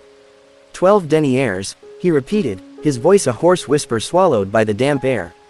By Martinmas. He didn't ask for leniency, didn't argue the assessment of the oath's worthlessness, didn't rail against the misfortune, he merely absorbed the blow, nodded once, curtly, and retreated back into the smoky gloom of his dwelling, closing the door with a soft, final thud that felt like the ceiling of a tomb. LaBeouf spat into the mud, a gesture eloquent in its contempt for the entire proceeding, then turned without a word and trudged off towards the lean-to where Master Gervais's horse was tethered, the animal's head hanging even lower than before, its coat matted and dull, steam rising faintly from its flanks in the freezing air. Retrieving the horse was an ordeal. The mud sucked greedily at their boots as they led the reluctant beast out onto the street, its hooves making thick, sucking sounds in the mire, its nostrils flaring as the sleet stung its face. LaBeouf offered no farewell beyond a grunted, "Safe journey," that sounded more like a curse, disappearing back into his own dwelling, leaving Master Gervais alone with the sleet, the mud, the dripping conduit, and the profound weariness that now felt like a permanent resident in his bones. Mounting was an exercise in slippery misery, the saddle leather was cold and stiff, the stirrups slick with ice, the horse sidestepping nervously in the treacherous footing. With a final, futile glance back at the huddled, gray shapes of Saint-Requier and Rivière already blurring in the sleet, Master Gervais nudged the horse forward, turning its head not towards the marginally better track he had arrived on, but onto the narrower, less traveled path that led eastwards, deeper into the sodden expanse of Ponthieu, towards his next appointment with tedium, the hamlet of Neuvien-en-Ponthieu, a collection of perhaps 20 hearths clustered miserably around a sluggish tributary of the Somme, its assessment roll awaiting his ink-stained ministrations. The journey was a purgatory of cold, wet, and mud.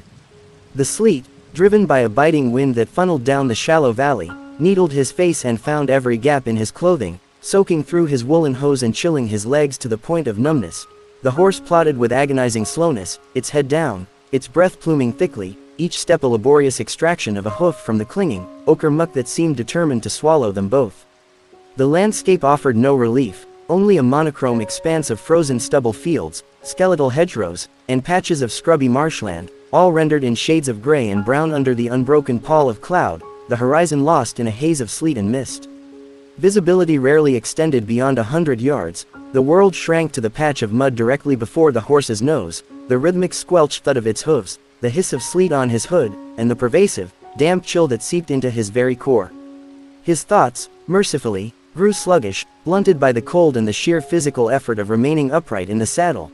The figures from Saint Requier 15.67 Setiers, 12 deniers, faded, replaced by the immediate sensations, the ache in his frozen fingers clutching the reins, the raw chafing of wet wool at his neck, the gnawing emptiness in his stomach. Only a crust of the priest's black bread remained, the constant, low-grade anxiety about the horse stumbling or going lame in this desolation. Time lost meaning, it was measured only in the slow, painful progression from one indistinguishable, waterlogged furrow to the next, from one bend in the track that revealed yet another identical stretch of mud and sleet-scoured field. He passed no one. The few isolated farmsteads visible in the distance were shuttered tight against the weather, smoke struggling from their chimneys only to be flattened by the wind. The only signs of life were the occasional crow, hunched and miserable on a bare branch, its feathers ruffled by the sleet-laden gusts, and once, the distant, mournful bellow of an unseen cow, a sound that seemed to echo the profound desolation of the place. He tried to recall the details of Nouvion from the Bureau's sparse notes, a hamlet known for flax cultivation on slightly better drained soil near the river, but also prone to spring flooding. The headman was listed as one Gervais Leblanc, no relation, noted as compliant but slow-witted by a previous assessor. The levy last year had been complicated by a dispute over water meadow rights affecting the yield assessment. It was scant preparation, merely the outline of the next administrative hurdle. His mind kept drifting back to the smoky, albeit grudging, warmth of LeBoeuf's hearth, the scratchy blanket in the loft, even the cold turnip mash. Anything seemed preferable to this interminable, freezing slog through the mud. The satchel containing the completed Saint Requier roll felt like a lead weight against his hip, a damp, cold presence reminding him of the work already done and the identical work awaiting him. He shifted constantly in the saddle, trying to find a position that didn't press the bruise on his back or chafe his inner thighs, but relief was fleeting. The cold and the wet were the only constants. The sleet turned briefly to granular snow, stinging harder, before reverting to icy rain, the wind whipping it horizontally across the fields. The horse stumbled, lurching violently. Master Gervais grabbed the pommel, his heart lurching into his throat, but the beast recovered its footing with a snort of alarm, its flanks heaving. He dismounted briefly, more to ease his own stiff limbs than to check the animal, sinking ankle-deep into the freezing mud as he did so, the cold shock jolting through him. He patted the horse's neck, feeling the coarse, wet hair and the tremor running through its muscles. The animal's eye rolled back, showing white, a look of pure, weary misery. "Not much further, old fellow," he murmured, the words whipped away by the wind, knowing it was likely a lie. He remounted, the process even more awkward with numb fingers and feet. The light, such as it was, began to fade perceptibly, the gray deepening towards charcoal, the sleet seeming to absorb what little illumination remained. Panic, cold and sharp, began to needle him. Being caught out on this track in darkness, in this weather, with a weary horse, was a recipe for disaster. He urged the horse forward with a click of his tongue and a nudge of his heels, the animal responding with a weary shuffle rather than increased speed. Just as despair began to solidify in his gut, colder than the sleet, a darker smudge emerged through the murk ahead, resolving slowly into the huddled outline of buildings, low, thatched roofs clustered near a bend in the landscape where the ground dipped slightly, the glint of sluggish, leading water visible beyond them, Nouvion en Ponthieu. Relief washed over him, not warm, but a cessation of the immediate dread. The track descended towards the hamlet, the mud deepening treacherously where cart wheels had churned it near the first dwellings. The smell of wood smoke, damp earth, and something vaguely fishy from the nearby river mingled unpleasantly with the odor of wet horse. A figure, bundled against the weather, hurried from a doorway towards a covered woodpile, pausing to stare at the mud-spattered stranger entering their midst. Master Gervais ignored the gaze, scanning the indistinct shapes for something resembling a headman's dwelling, perhaps the one with a slightly larger, though equally sagging, roof. He guided the weary horse towards it, the rhythmic plink, plink, plink of a leaking roof gutter or perhaps another conduit joining the symphony of sleet and sucking mud as he approached, a familiar, unwelcome sound heralding the next chapter of damp assessment and bureaucratic toil under the unrelenting gray sky of Ponthieu. He halted before the dwelling, the horse coming to a standstill with a shuddering sigh, its head drooping almost to its knees, steam rising thickly from its soaked flanks in the freezing dusk air. He dismounted stiffly, his legs almost buckling under him, mud squelching over the tops of his boots. Raising a hand reddened and numb with cold, he knocked heavily on the worn wooden door, the sound echoing dully within, the sleet stinging his face, the weight of the next levee roll already settling onto his shoulders like a sodden cloak as he waited for Gervais Leblanc, compliant but slow-witted, to open the door to the king's 10th sheaf and another interminable session of ink, vellum, and the meticulous accounting of peasant hardship in a world composed of mud, sleet, and the ceaseless dripping of water. The door creaked open, revealing not Leblanc, but a woman with a worn face and wary eyes, holding a rushlight that guttered in the draught. "The king's man?" she asked, her voice flat, already resigned. Master Gervais, too cold and weary for formalities, merely nodded, the sleet dripping from his hood onto the threshold. "He's Abed," she said, gesturing vaguely inside with the light. "The ague took him hard 3 days past. The records are by the cold hearth." She stepped back, holding the door wider, the dim, smoky interior smelling of illness, damp herbs, and cold ashes. Master Gervais closed his eyes for a fraction of a second, absorbing this new complication, an incapacitated headman, records unattended, the assessment delayed before it could even begin, then stepped across the threshold, leaving the sleet, the mud, and the shivering horse outside, entering the next circle of administrative purgatory in the damp, gray county of Ponthieu, the sound of the leaking gutter outside merging with the drip of melting sleet from his cloak onto the earthen floor, a new rhythm of watery persistence marking the commencement of yet another soul-numbing levee in Nouvion en Ponthieu. Chapter 7. The Chilblains of Crécy en Ponthieu and the priest's obfuscation. The headman's ague in Nouvion en Ponthieu proved not merely an inconvenience but a vortex of administrative quagmire. Gervais Leblanc, compliant but slow-witted and now racked by feverish tremors that shook his gaunt frame even as he huddled under a mound of ragged blankets by the cold hearth, was incapable of coherent speech, let alone locating the village harvest records which his weary, pinch-faced wife claimed, with a shrug bordering on indifference, might be near the seed sacks in the lean-to or perhaps with Père Michel at the chapel. God knows where that man puts anything. The lean-to yielded only mildewed sacking and broken tools. The chapel, a damp, unadorned stone structure smaller than a peasant's cottage, contained a confused Père Michel who mumbled about floods 2 springs prior and records possibly moved to the mill for safekeeping, a mill currently inaccessible due to the millstream having burst its banks after the sleet, turning the approach into a waist-deep torrent of icy, muddy water.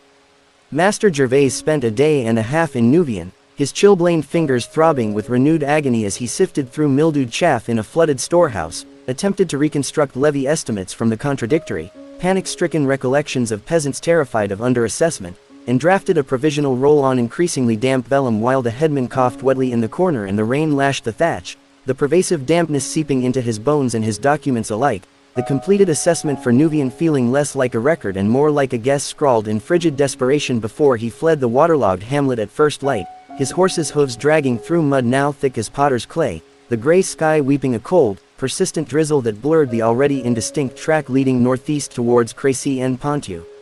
The landscape around Crécy bore the subtle, lingering scars of history beneath its blanket of winter drear. The ground held a faint, undulating memory of earthworks hastily dug and filled years prior. The skeletal copses showed signs of brutal, large-scale coppicing for siege engines, and the very air, thick with the smell of damp earth and wood smoke as he approached the village, seemed to carry a whisper of iron and old blood, though the fields were now peacefully fallow or stubbled, the only movement the flapping of crows over a distant copse where bones might still lie unburied beneath the leaf litter. Crécy itself clustered around a small stone church, its tower bearing a deep, unhealed gash from a mangonel stone, the surrounding dwellings a mix of newer, cruder wattle and daub and older, scorched timbers patched with raw planks, the whole settlement exuding an air of sullen resilience under the low, dripping sky. Master Gervais's destination was the presbytery, for the headman, according to the bureau's notes, was one Père Bernard, the parish priest, a man noted for his meticulous record-keeping, a phrase that sparked a flicker of wary hope in the clerk's chest, starved as he was for competent assistance after Nouvion's shambles. He found the presbytery adjoining the scarred church, a slightly larger stone building with a slate roof, its solid oak door offering a promise of dryness. His knock was answered not by a curate, but by Père Bernard himself. A tall, gaunt man with a beak-like nose, deep-set, calculating eyes, and fingers stained not with ink, but with the purple residue of crushed elderberries, likely used for sacramental wine. He surveyed Master Gervais's mud-spattered, rain-sodden state with an expression of fastidious distaste, his gaze lingering on the damp satchel as if it might contaminate his threshold. "Enter," he intoned, his voice dry and precise, stepping aside with minimal movement. The interior was indeed dry, and relatively warm from a well-tended fire in a large stone hearth, but it was also oppressively cluttered. Every surface groaned under the weight of parchment, leather-bound ledgers, stacked wooden tally boxes, small sacks labeled in a neat, spidery hand, bundles of dried herbs suspended from the rafters, and curious geological specimens, lumps of ore, strangely shaped flints, arranged on shelves. The smell was a complex tapestry of dust, old parchment, wood smoke, dried mint, and the faint, acrid tang of chemicals. "You are the assessor for the 10th sheaf," Père Bernard stated, not a question, as he gestured towards a stool piled high with ledger books. "Clear that and sit. I have prepared the records." Master Gervais, momentarily hardened by this efficiency, cleared the stool and sat, his damp clothes steaming slightly in the heat, the chilblains on his fingers pulsing painfully as he reached for his satchel. Père Bernard, however, did not produce a simple roll. Instead, he lifted a heavy, iron-bound ledger onto the small table before the fire, its pages thick with densely packed script in multiple inks. "Crécy en Ponthieu," the priest announced, opening the ledger with a flourish, "presents unique complexities. The disturbances of the recent past necessitated a complete reassessment of all tenancies and customary rights. The former seigneur's domain was absorbed by the crown, but portions were later granted to the Abbey of Saint-Requier for their losses, while other strips were allocated to those who rendered specific services during the Troubles." His finger traced a convoluted chart spanning 2 pages, showing overlapping claims, disputed boundaries marked with asterisks and marginalia, and exemptions granted under various royal warrants, copies of which Père Bernard produced from a lacquered box, each requiring scrutiny. The harvest records, when he finally located the relevant section, were not simple tallies, but annotated with weather observations, soil quality assessments for each strip, clay loam, gravel sand, alluvial silt, notes on blight incidents, and estimations of yield loss due to depredations by displaced persons in the autumn. Master Gervais felt the familiar weight of administrative despair settle upon him, heavier than before. This wasn't assessment, it was forensic reconstruction. The priest's meticulousness quickly revealed itself as a form of bureaucratic obfuscation. Every figure required cross-referencing with another ledger, the Liber Defunctorum asterisk listing deceased tenants and inheritance disputes, the Codex Agrimensor asterisk detailing boundary surveys conducted under Père Bernard's personal supervision using an astrolabe of dubious accuracy, the asterisk Registrum Decimationis Ecclesiasticae asterisk recording the church's own tithe, which had to be carefully disentangled from the king's 10th sheaf to avoid double levying. Père Bernard spoke in long, complex sentences dense with Latin legal terms and ecclesiastical precedent, his explanations circling the point like a hawk before finally stooping, leaving Master Gervais scrabbling to grasp the practical yield of, say, Widow Margot's 2 arpents of rye on the western slope. The fire, while warm, grew stifling, the clutter pressed in, the priest's precise, uninflected voice droned on, detailing the precise moisture content of the barley harvest measured with a device of his own invention, or the legal precedent from the reign of Louis IX that justified exempting the blacksmith's holding due to his grandfather's role in shoeing the horses of a royal messenger in 1312. Master Gervais's quill hovered over his vellum, ink drying on the nib, as he tried to distill Père Bernard's labyrinthine justifications into a single figure for the levy. Outside, the drizzle turned to a steady rain, drumming on the slate roof, a sound almost loud enough to drown out the priest's monologue, but not quite. The light through the thick, greenish glass of the small window faded steadily, forcing Père Bernard to light candles, good beeswax ones. Their clean light and faint honeyed scent a stark contrast to the rancid tallow of Saint-Requier, but their cost surely added to the parish's burdens, perhaps even reflected in some obscure sub-ledger. As the afternoon waned into a damp, early dusk, Master Gervais managed, through sheer force of weary will, to inscribe the first few entries onto his vellum roll, each one requiring protracted negotiation with Père Bernard's exacting standards and tangential historical digressions. The figure for the communal rye store was finally agreed upon after discounting 3 setiers lost to atmospheric dampness exceeding seasonal norms and a further half setier deemed unfit due to residual contaminants, likely rust flakes from a damaged storage bin. The assessment of the miller's toll grain descended into a debate about the volumetric displacement of different grain types and the calibration of the mill's toll measure against the royal standard held in Abbeville, a calibration Per Bernard insisted could only be verified by a notarized affidavit from the Bureau's Master of Measures, currently wintering in Paris. Master Gervais, his head throbbing, his chilblains burning, and his stomach clenched with hunger unrelieved by the single, dry biscuit the priest had offered hours before, felt a wave of nausea rise. The neat stacks of ledgers, the precise annotations, the dry, unassailable logic of Per Bernard's obfuscation, it was a different kind of torture than the mud of Nuvian or the mildew of Saint Requier, but torture nonetheless. It was administration elevated to a perverse art form, designed not to clarify but to confound, to bury the simple act of grain counting under an avalanche of precedent, qualification, and pseudo-scientific observation. The rain drummed harder, a leak developed somewhere in the presbytery roof, adding a new, irregular plink, plop, to the symphony of the priest's droning voice and the crackling fire. Master Gervais looked at the vast expanse of untouched vellum before him, then at the towering stacks of Per Bernard's ledgers, glowing ominously in the candlelight like the ramparts of an impregnable bureaucratic fortress. The journey here, the chilblains, the sodden clothes, the gnawing hunger, all faded into insignificance against the monumental tedium of extracting the king's 10th sheaf from the labyrinthine mind of Per Bernard of Crécy.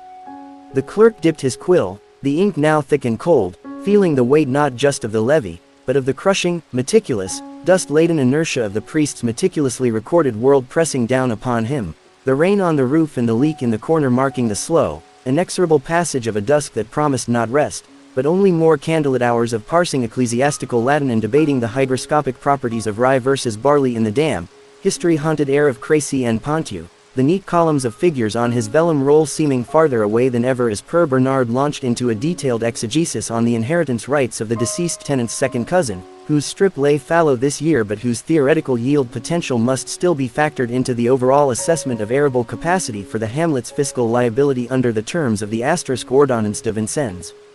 The plink, plop, of the leak seemed to syncopate with the scratching of his quill, a watery counterpoint to the dry rustle of parchment, the fire casting long, wavering shadows that danced over the priest's impassive face in the impassable fortress of his ledgers, the warmth of the hearth doing nothing to dispel the deep, administrative chill settling into Master Gervais's soul. Chapter 8, The Leaking Roof of Crécy and the Horse's Lamentable Shoes. The night in Per Bernard's presbytery proved less a respite than a continuation of the assessment by other means, offered a pallet of musty straw in a curtained alcove that reeked of mice and dried verbena. Master Gervais lay shivering under a thin, scratchy blanket, the persistent plink, plop, of the roof leak into a copper basin placed strategically on the flagstones, a maddening counterpoint to the priest's audible mutterings from the adjacent room, where candlelight still glowed beneath the doorframe as Per Bernard undoubtedly cross-referenced some obscure point of canon law pertaining to the theability of windfall apples gathered from the disputed boundary copse. Sleep arrived in fractured shards, punctuated by the flare of chilblain pain in his fingers and toes whenever they brushed the coarse blanket, his dreams haunted by columns of numbers marching endlessly across waterlogged vellum while Per Bernard's dry voice droned about hygroscopic coefficients and the legal standing of bastard oats. Dawn revealed a gray world still weeping steady rain, the leak undiminished, and Per Bernard already at his ledger-strewn table, breaking his fast on dry bread and a single boiled egg peeled with fastidious care, the shell shards deposited into a specific porcelain dish. The assessment ground on, a glacial negotiation over each arpent, each sheaf, each theoretical bushel lost to hypothetical blight or historical precedent. Widow Margot's rye yielded precisely 5.67 centiers after deductions for soil acidity and avian depredations exceeding local norms. The blacksmith's exemption stood, validated by a copy of the 1312 warrant miraculously produced from a velvet-lined casket. The miller's toll grain remained unresolved, mired in astrolabe measurements and the unavailability of the Parisian Master of Measures. Master Gervais's vellum filled slowly, the ink smudging where raindrops blown through the ill-fitting window met the page, his chilblains screaming protest with every stroke of the quill. By mid-afternoon, with the communal granary figures still contested, Per Bernard insisted on a volumetric adjustment for the unusually high interstitial air content of Crécy's barley. Master Gervais reached the frayed end of his bureaucratic endurance. Invoking the king's urgent need for preliminary returns and the perils of winter travel, he declared the assessment provisionally complete pending final verification by the Bureau, a blatant fiction that Pere Bernard accepted with a thin, knowing smile, as if he had expected nothing less from the Crown's crude arithmetic. The final, heavily qualified figure for Crécy's 10th sheaf 18.3 setiers, subject to 17 pages of appended caveats and boundary disputes, was sanded, rolled, and sealed with the bronze disc that felt colder and heavier than ever. Escape was paramount. Declining the priest's offer of further clarification, over a dish of stewed parsnips, Master Gervais retrieved his damp cloak and saturated saddlebags, the presbytery's dry warmth already a fading memory as he stepped back into the relentless rain. His horse, tethered miserably under a leaking lean-to, looked at him with profound reproach, its coat plastered flat, mud caked to its hocks, one hind hoof held gingerly off the ground. A swift, grim examination revealed a loose shoe, the nail-heads worn perilously thin from leagues of mud and flinty tracks. Crécy possessed no smithy, the blacksmith being exempt from worldly concerns beyond his ancient warrant, only a cobbler who stared blankly at the horse's foot before shaking his head. The next village, Rouen-Ponthieu, lay only 5 leagues distant, its headman reportedly competent. Master Gervais faced a choice: linger in Crécy's bureaucratic purgatory awaiting a farrier summoned from who knew where, or press on through the rain on a horse that might cast a shoe entirely. He chose the rain. Mounting was agony, the horse flinching as weight settled on the tender foot. Their progress out of Crécy was a slow, limping shamble through streets running with rainwater, past the scarred church tower where Pere Bernard watched impassively from his study window, a dark silhouette amidst his ledgers. The road to Rouen was a river of ochre mud, the rain a constant, drumming curtain that reduced the world to 100 yards of sliding mire, skeletal hedgerows, and the rhythmic squelch-suck thud of the horse's 3 good hooves and the painful scrape of the 4th.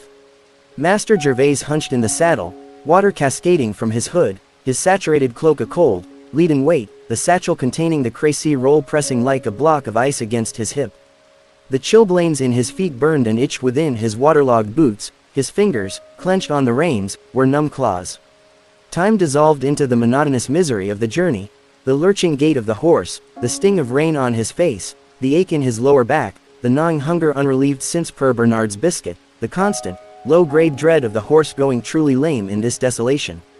He passed no one. The fields were empty quagmires, farmsteads huddled under the downpour, smoke dissolving instantly into the wet gray sky. The only sounds were the rain's roar, the sucking mud, the horse's labored breathing, and the occasional, ominous scrape of loose iron on stone. 5 leagues stretched into an eternity of watery torment. When the scattered, thatched roofs of Rouen-Ponthieu finally emerged from the murk, huddled beside a swollen, churning river, Master Gervais felt no relief, only a dull ache of exhaustion and the certainty of further complication. He headed for the largest dwelling, near a timber bridge groaning under the brown torrent. Dismounting was a controlled collapse into ankle-deep mire. His knock was answered by a harried-looking woman with a squalling infant on her hip. The headman, Master Gervais rasped, rainwater streaming down his face. The woman jerked her head towards the hearth corner. A gray-faced man lay on a pallet, swaddled in blankets, his breath a wet rattle.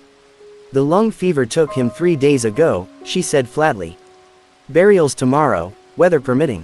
"The records," she shrugged, jostling the wailing infant, "old Jacques might know, or ask at the mill. If the mill's still standing." She closed the door. Master Gervais stood in the rain, the horse trembling beside him, the loose shoe a final, metallic scrape against the threshold stone. The dripping from the eaves was a steady drip, drip, drip, merging with the roar of the river and the drumming rain, a symphony of water and despair as the administrative machinery of the 10th sheaf, rusted by rain and futility, creaked towards its next inevitable breakdown in the drowned village of Rouen-Ponthieu.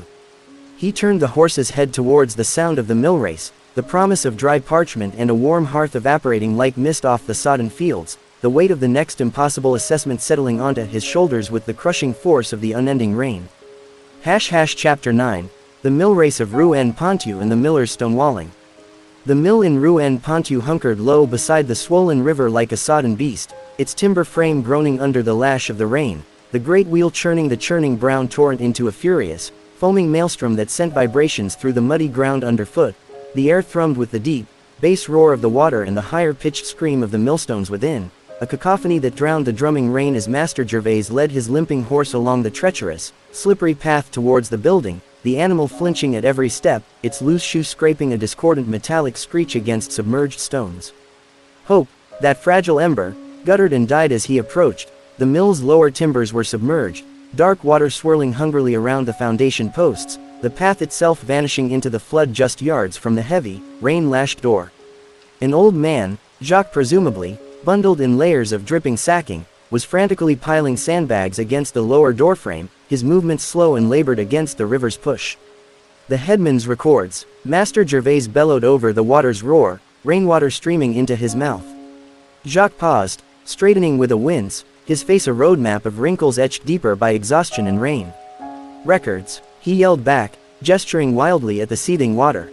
Per Elan had him, gone with the fever, mill loft, maybe, or washed away last night when the bank gave way yonder. He pointed a shaking, mud-caked finger towards a raw gash in the riverbank upstream, where willow roots dangled like exposed nerves over the torrent. Master Gervais's heart sank like a stone in the millrace. The loft, accessible only by an external ladder currently submerged up to its third rung in the icy, rushing water. Utterly impossible, the administrative void of Nuvian yawned before him again, magnified by floodwater and funeral bells. The miller. Where's the miller? Jacques shrugged, heaving another sandbag. Inside, trying to save his grain. Good luck getting sense from him. With a final despairing look at the impassable floodwaters licking at the mill's lower story, Master Gervais tethered his shivering horse to a skeletal, half-drowned alder, its roots barely clinging to the eroding bank, the animal's flanks heaving, its eyes rolling white with fear and pain. He waded through the freezing, knee-deep slurry that was the mill yard, the current tugging treacherously at his legs, the mud sucking greedily at his boots, the roar of the water and the scream of the stones growing deafening as he reached the heavy oak door. He hammered on it with a fist already numb, the sound lost in the din. After an eternity, a small viewing hatch splintered open at eye level, revealing a sliver of a face dominated by wide, panicked eyes and a matted beard. "Go away," the face screamed, "the river's taking it all. I've no time for beggars or bailiffs." "King's assessor," Master Gervais roared back, water sluicing down his neck. "10th sheaf. I need the village tallies." The eyes blinked, uncomprehending for a moment, then narrowed with suspicion. "Tallies. Buried. Lost. Underwater. Come back when it stops raining." The hatch slammed shut. Master Gervais hammered again, fury battling exhaustion. "Open. By the king's authority, I must inspect the grain stores." Silence. Then, the hatch snapped open again. "Grain. You want grain. Look around you, fool." The miller shrieked, spittle flying. "The river's in the lower bins. The flour's turning to paste. The 10th sheaf. Ha, tell the king he can have his 10th of the mud. Now leave me be before the whole damned place slides into the Somme." The hatch slammed shut with finality, a small, defiant act against the overwhelming force of the flood. Master Gervais stood frozen in the knee-deep, icy slurry, the rain needling his face, the roar of the water and the millstones of physical assault, the satchel containing the rolls from Saint Requier, Nuvian, and Crécy a waterlogged anchor against his hip. The futility was absolute. No headman, no records, no access, only a miller battling his own watery ruin. He turned, the movement sluggish against the water's pull, and waded back towards his horse. The animal stood trembling violently, its head hanging low, steam rising feebly from its soaked flanks, the loose shoe on its hind hoof now visibly dangling, held by a single, bent nail. The journey back to the dubious shelter of the headman's widow's hovel, where the man's corpse likely lay awaiting burial in this impossible weather, was a gaunt trudge through liquid misery. The widow offered only a corner by a smoky, spitting fire shared with sullen, wet children and the palpable miasma of impending death. The promised, old Jacques, who might know something proved to be half-blind and deaf, muttering about harvests 60 years past. Master Gervais spent the night huddled on a damp stool, his cloak steaming unpleasantly, his chilblains a constellation of fiery agony, listening to the rain drum on the thatch, the widow's quiet weeping, and the wet rattle of the headman's final breaths from behind a thin curtain. Sleep was impossible. At first gray light, gray as the corpse likely was, he forced his stiff limbs into motion. The rain had lessened to a persistent, soaking drizzle, but the river still roared, the mill still screamed. His horse could barely walk. Rue en Ponthieu offered no farrier, only shrugs and the advice to try Abbeville, 30 leagues away through the morass. There was no assessment to be made here, only a notation of disaster.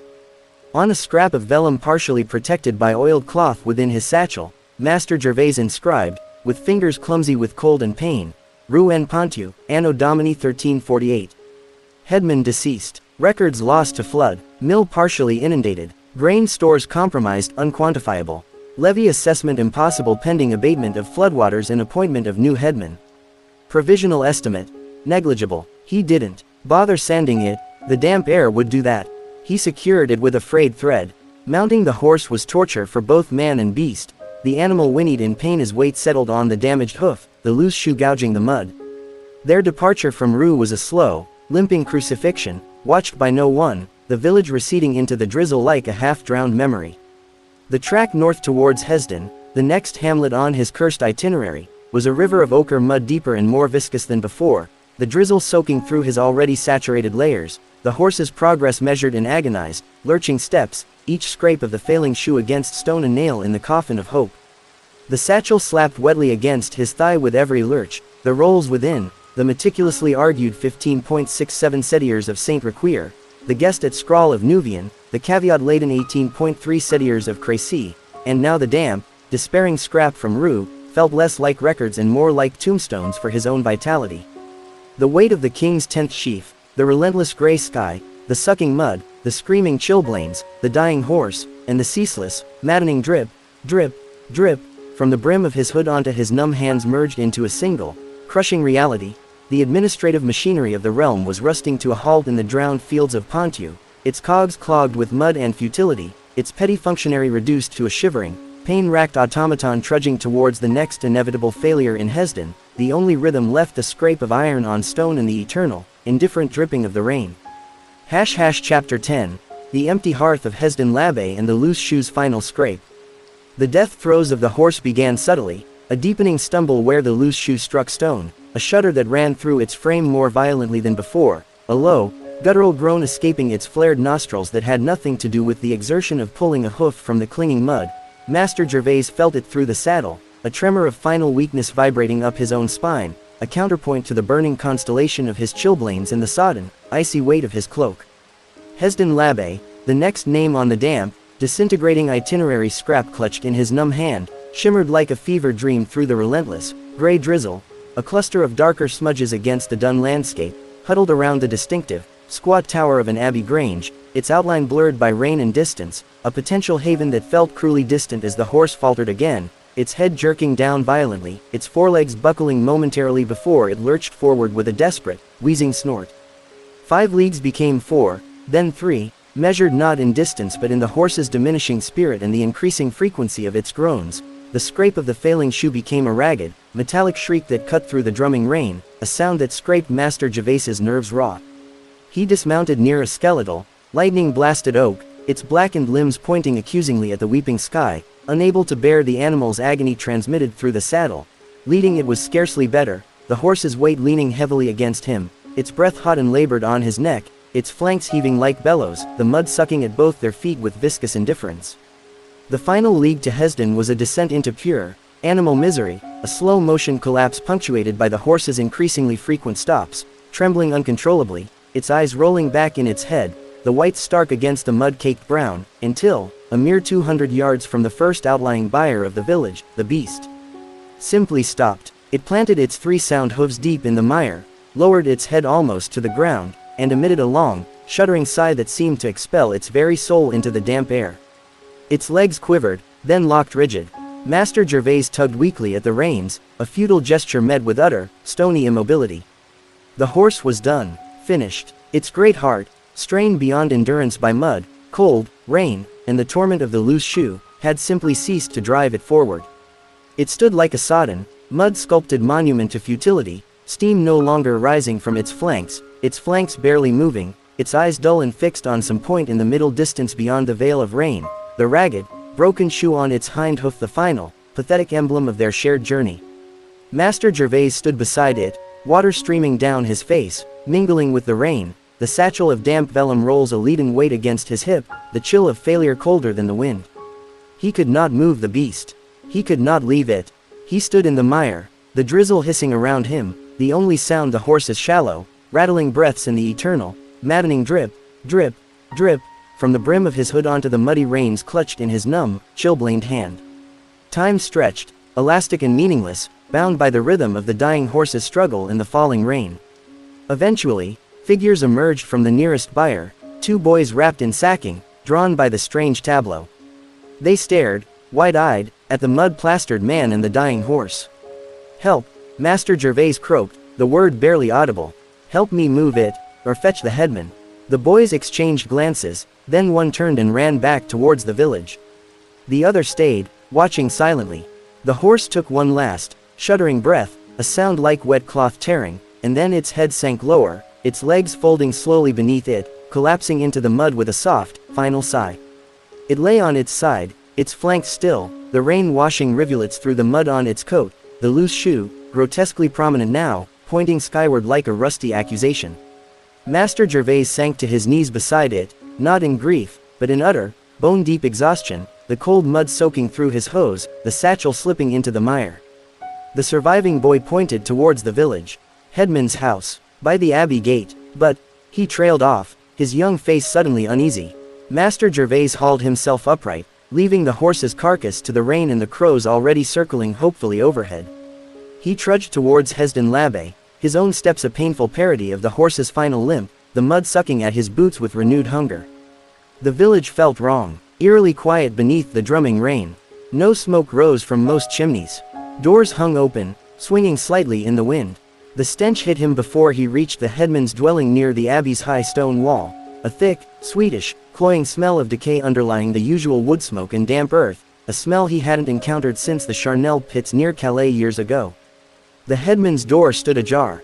Inside, the hearth was cold, gray ashes spilled across the floor. A chair lay overturned, a half-eaten bowl of porridge congealed on a table thick with dust. No one answered his call.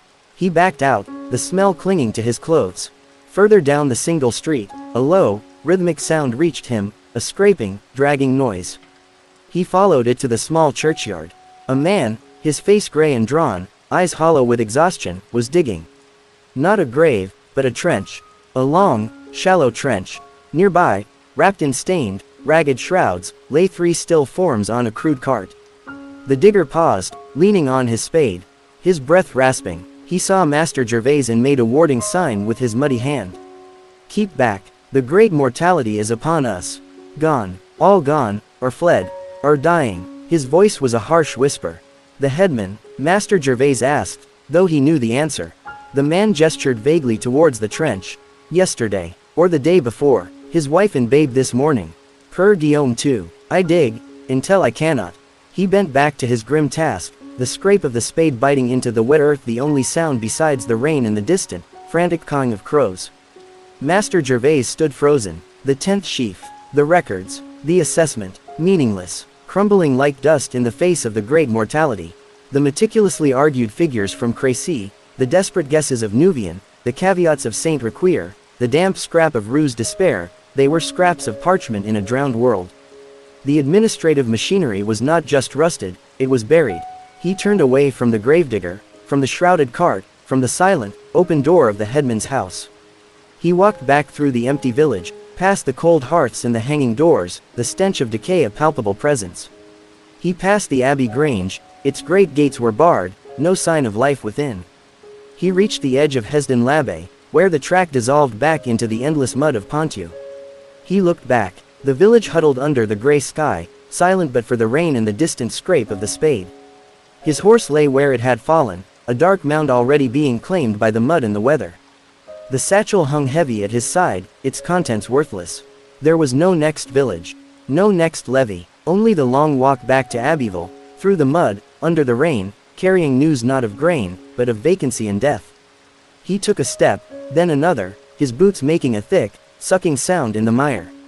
The only rhythm now was the drumming rain, the squelch of his own footsteps, and the fading echo of the loose shoe's final, desperate scrape against the stones of a dying world, a sound swallowed by the vast, indifferent drip, drip, drip, of the rain soaking into the empty hearths of Hesdin l'Abbaye and the unmarked trench by the churchyard. The king's 10th sheaf was buried with the headman, and Master Gervais de Clermont, sub-deputy clerk, was merely another ghost walking the drowned roads of Ponthieu, his records obsolete, his purpose extinguished, his existence reduced to the monotonous, waterlogged trudge towards an Abbeville that might already be burning with the same dreadful, sweetish smoke, the weight of the satchel now the only tangible proof of a world already slipping beneath the mud and the relentless, chilling rain. Chapter 11, The Mud-Sealed Gate of Abbeville and the Irrelevance of Seals. The walk back to Abbeville was less a journey than a dissolution, a slow unraveling of purpose and self within the gray shroud of rain and the sucking, omnipresent mud. Master Gervais moved like an automaton forged from damp wool and chilblain pain, each step an act of supreme will against the drag of the mire, the sodden weight of his cloak, and the crushing inertia of despair that pressed down heavier than the low, weeping sky. The satchel, slung across his chest, slapped rhythmically against his thigh with a wet, heavy thud, a constant reminder of the roles within. Saint Requier's meticulous tedium, Nuvian's waterlogged guesswork, Cracy's labyrinthine caveats, Rue's damp scrap of surrender, documents now as meaningless as prayers whispered into the wind over the trench at Hesdin l'Abbaye. He followed the track by instinct, the familiar landmarks blurred by rain and a creeping mental fog, the skeletal copse where crows quarreled over. Something dark in the ditch, the ford over the swollen stream, now a treacherous torrent he crossed numb to the icy water swirling around his knees, the abandoned croft, its roof fallen in, a gaping maw of rotten thatch and splintered beams. He ate the last gritty fragment of the priest's biscuit, tasting only mud and ashes. He drank rainwater cupped in trembling, raw hands. Sleep was snatched leaning against dripping tree trunks, moments of oblivion shattered by the drumming rain, the phantom scrape of the horse's loose shoe, or the wet rattle of the headman's dying breath echoing in his skull. Days blurred, measured only by the deepening ache in his bones and the slow, cold seep of vitality from his core. The world narrowed to the patch of mud before his next step, the rhythmic squelch thud of his own progress, the wet slap of the satchel, and the eternal, maddening drip, drip, drip, from his hood brim, a metronome for his fading consciousness. The vast, gray expanse of Ponthieu felt emptied, haunted, farmsteads he passed were silent, doors barred, chimneys cold. Once, a lone figure ran shrieking across a distant field, arms flailing, before vanishing into a coppice. Another time, a thin column of black smoke rose lazily from beyond a ridge, carrying the faint, sweetish taint of burning that was not wood. He avoided villages, skirting their outskirts, fearing the silence, the stench, the open doors that promised only vacancy or horror. The weight of the king's 10th sheaf had vanished, replaced by the heavier, more primal weight of survival, of putting one foot before the other on the long, waterlogged road back to the only fixed point left, Abbeville, the bureau, the illusion of order represented by damp vellum and a tarnished bronze disc. When the walls of Abbeville finally loomed through the persistent drizzle, they offered no solace, only a darker, more concentrated dread. The usual bustle of the gates was absent, a profound, watchful silence hung over the approach. The massive oak gates were shut tight, not merely closed but barred and reinforced with heavy timbers lashed across them, the wood dark with rain and stained with unfamiliar, greasy smears. The ditch below the walls was choked with refuse, broken carts, sodden bundles of rags, the bloated carcass of a dog, and the air, even outside the walls, carried a thick, cloying undercurrent beneath the rain and mud, the sweet rot stench of Hesdin l'Abbaye, but multiplied, denser, a miasma that seemed to cling to the very stones. Figures moved on the battlements, but they were not the usual watchmen. They were hooded and masked, shapes swathed in waxed cloth or leather, faces obscured by grotesque beaks stuffed with herbs, their movements slow, deliberate, wary. A single, small sally port, barely wider than a man, stood slightly ajar, guarded by two such figures holding halberds whose points gleamed dully in the wet gloom. A queue of perhaps a dozen souls huddled miserably in the mud before it, drenched and hollow-eyed, their possessions bundled on their backs or in small, hand-pulled carts. They shuffled forward with painful slowness, each subjected to a brusque interrogation by a masked official seated on a stool just inside the portal, sheltered by a makeshift awning. Master Gervais joined the end of the queue, the mud sucking at his boots, the rain needling his exposed face, the satchel a cold, damp lump against his ribs. The wait was interminable, filled with the low murmur of fear, the crying of a child quickly stifled, the wet coughs of several in the line, and the constant, rhythmic drip, drip, drip, from the awning onto the mud near the official's feet. He watched as a family was turned away, the masked guards leveling their halberds when the man protested. Gesturing wildly back towards the drowned countryside, a woman clutching a wrapped infant was allowed through after a lengthy, whispered conversation. A merchant's cart laden with barrels was denied entry entirely, the driver weeping openly as he was forced to turn his horses around in the deep mire. Fear, colder than the rain, seeped into Master Gervais's bones. When his turn finally came, he stumbled forward into the meager shelter of the awning. The official behind the small table was masked, only his eyes visible, hard, assessing, devoid of pity. Name, occupation, Place of origin. Reason for seeking entry. The voice was muffled by the mask, impersonal.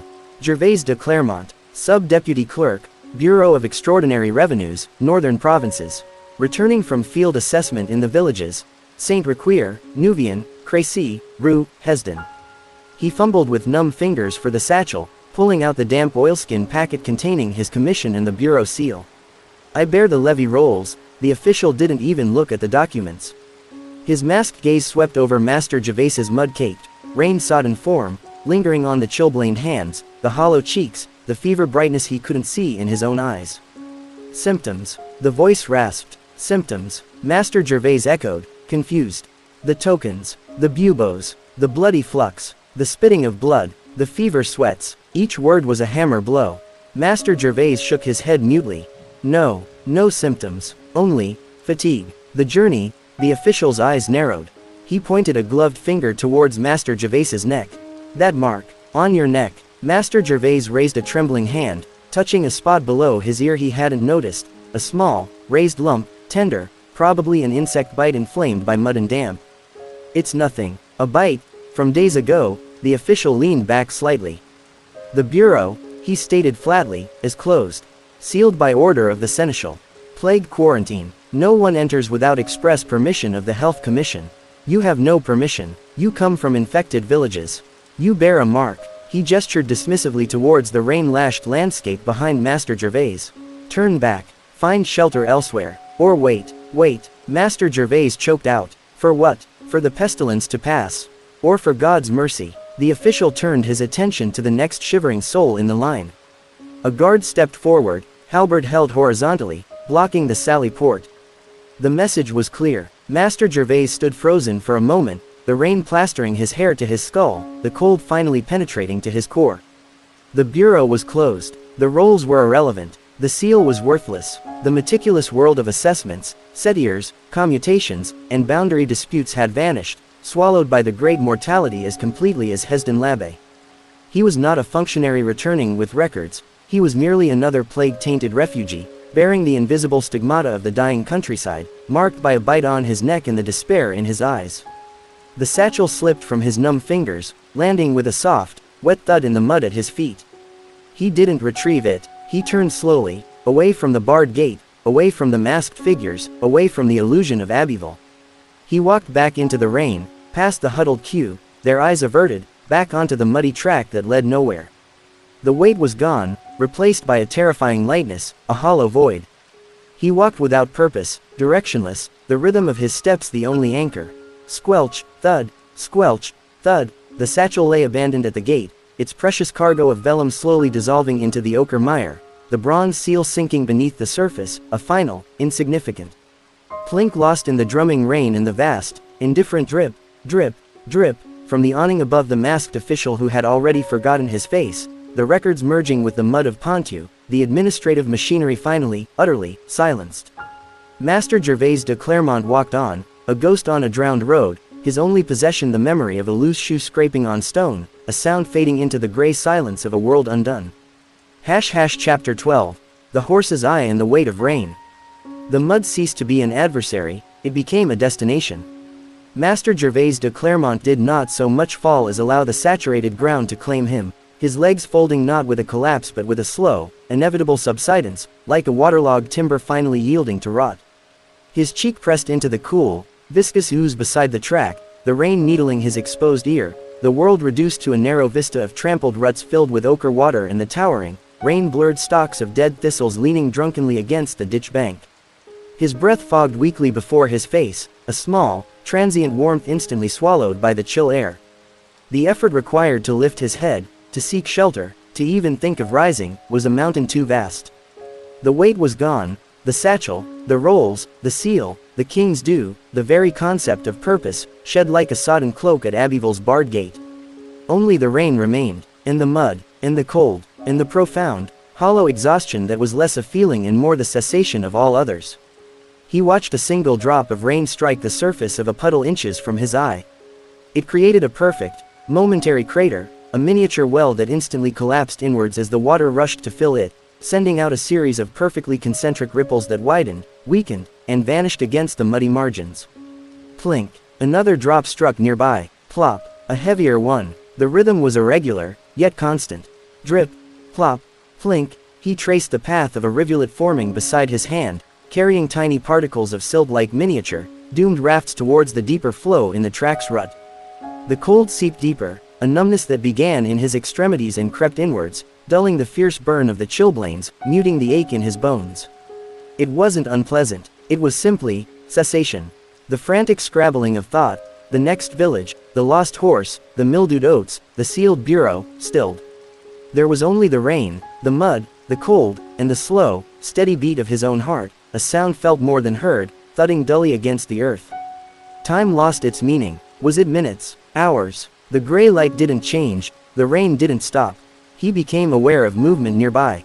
Not human. A beetle, black and glossy as a drop of tar, struggled valiantly up a slick blade of grass near his face. It climbed a fraction of an inch, slipped back, clung on, tried again. Its tiny legs worked with frantic, mechanical purpose against the cascading droplets. Master Gervais watched its struggle, detached, observing the intricate articulation of its limbs, the way the rain beaded on its carapace. It seemed a monumental effort for such insignificant progress. Eventually, a larger drop struck the blade directly, dislodging the beetle. It tumbled into the mud, righted itself instantly, and began crawling sideways, vanishing into the forest of dead stalks, its purpose, if it had one, utterly obscure, its persistence both absurd and mesmerizing. Plink. Another drop hit the puddle.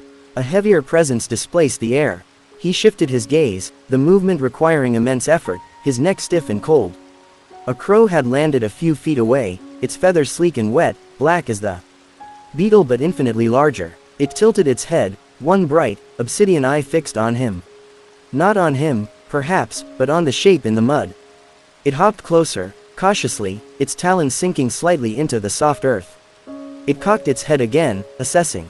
Master Gervais watched the bird, the intelligence in that dark eye, the sharp curve of its beak. It let out a low, guttural caw asterisk, a sound that seemed to vibrate in the damp air. It hopped closer still, now within arm's reach, utterly unafraid. It pecked experimentally at the mud near his outstretched hand. Finding nothing, it looked back at him, then ruffled its feathers, sending a spray of fine droplets into the air. It seemed to lose interest, turning its attention to the ditch bank, pecking at unseen things among the roots. Master Gervais watched the play of muscles beneath its wet feathers, the way the light caught the subtle blues and purples hidden within the black. It was merely a bird, occupying the same patch of rain and mud. Plop. A drop landed squarely on the crow's back. It shook itself violently, then flapped heavily away, vanishing into the gray curtain. The spot where it had stood slowly filled with water from the rain. The cold deepened. The numbness spread. The rhythmic thudding against the earth grew slower, fainter. The sound of the rain seemed to recede, replaced by a vast, encompassing silence that was not silence at all, but the white noise of his own existence winding down. The puddle before his eyes blurred. The shapes of the thistles softened. The individual plinks and plops merged into a continuous, soothing hiss, a lullaby of falling water. There was no Saint Requier, no conduit's drip, no loose shoes scrape. No 10th sheaf, no bureau, no Gervais de Clermont, only the rain falling on the mud of Ponthieu, soaking into the endless, patient earth, filling the ruts, swelling the ditches, erasing footprints, dissolving boundaries, washing the last traces of ink from forgotten vellum somewhere near a barred gate, a slow, cold, indifferent baptism of a world returning to water and silence. The chill was absolute now, a final embrace. The last sensation was the weight of the rain, a gentle, persistent pressure, and the distant, imagined sound of a single drop striking still water somewhere in the depths of the ditch, sending out ripples that widened, weakened, and vanished into the vast, gray stillness. Plink. And then, nothing but the rain, falling on the empty track, on the dead thistles, on the silent shape already merging with the mud, a part of the landscape now, as featureless and unremarkable as a rain-filled rut, waiting only for the slow sink, the gentle subsidence, the final, seamless return to the cold, wet earth of the county of Ponthieu under the unceasing, gray, featureless sky. The horse's loose shoe, miles back, was already buried.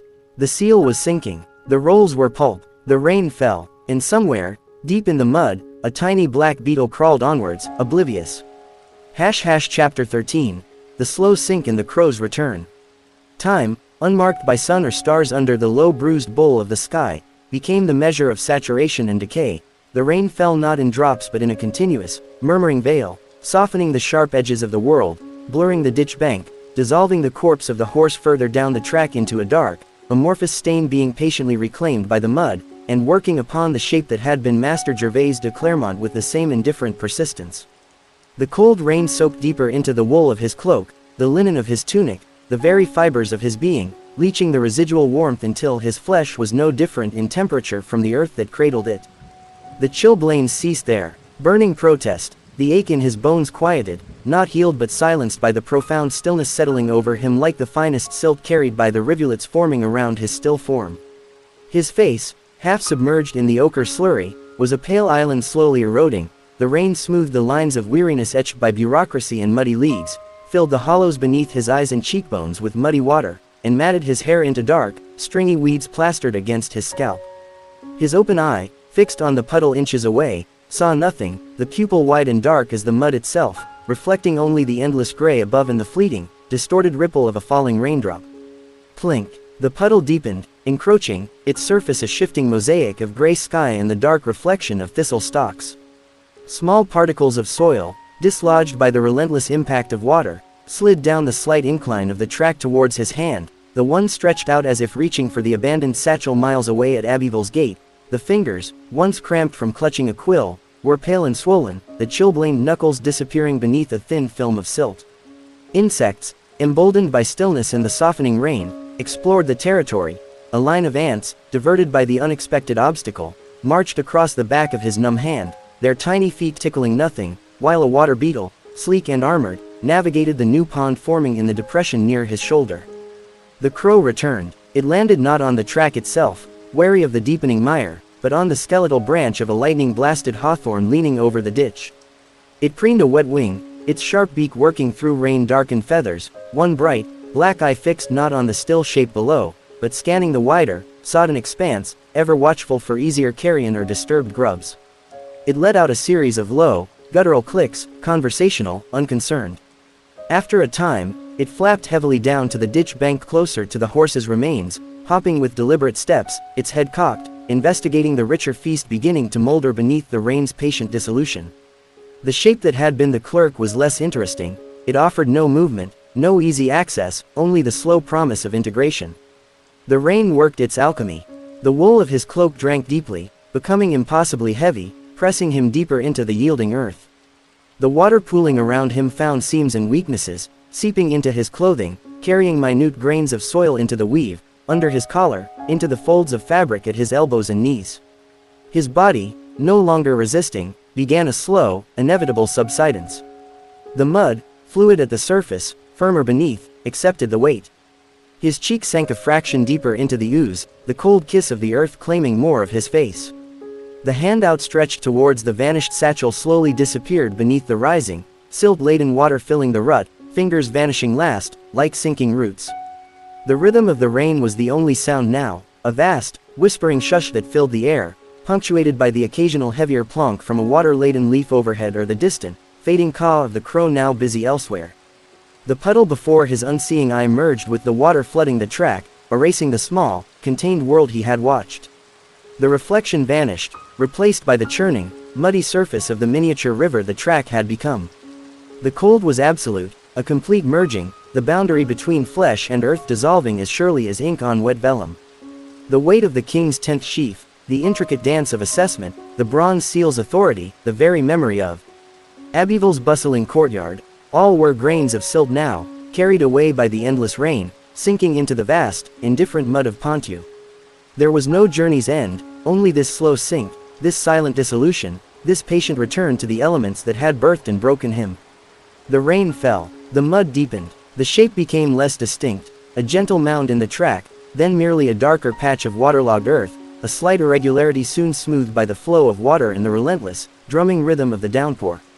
The county absorbed him, as it absorbed the rain, the lost horse, the forgotten seal, and the futile records of a harvest that would never feed soldiers or fill coffers, only the insatiable, silent hunger of the damp earth and the long, gray memory of the plague year.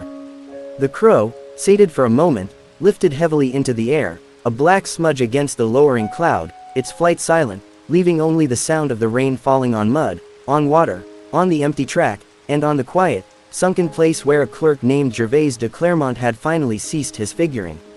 Plink, plonk, shish, hash hash, the mud's embrace and the dissolution of ink. The rain, indifferent architect, continued its patient demolition. The track dissolved into a shallow, ochre river, its current sluggish but persistent, carrying away the looser silt, the leaf fragments, the tiny, broken shards of a snail's shell that had lain near the clerk's vanished hand, erasing the precise contours of the slight depression where weight had pressed deepest, smoothing the land's memory of his form.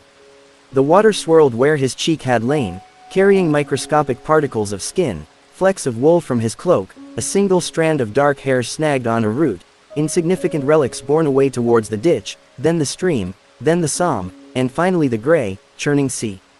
The heavier elements, the dense wool of his tunic, the stiffened leather of his boots, the bones themselves, resisted the flow, sinking further into the cool embrace of the clay beneath the topsoil, a slow descent measured in seasons, not hours, pulled downwards by gravity and the insistent wetness, the spaces between fibers and particles gradually filling with fine, silty mud until distinction blurred, the wool becoming a sodden, earthy mass, the leather softening into a dark, unrecognizable layer, the bones beginning their long, patient wait for dissolution by acids and time, sinking deeper still, away from the realm of rain and crows.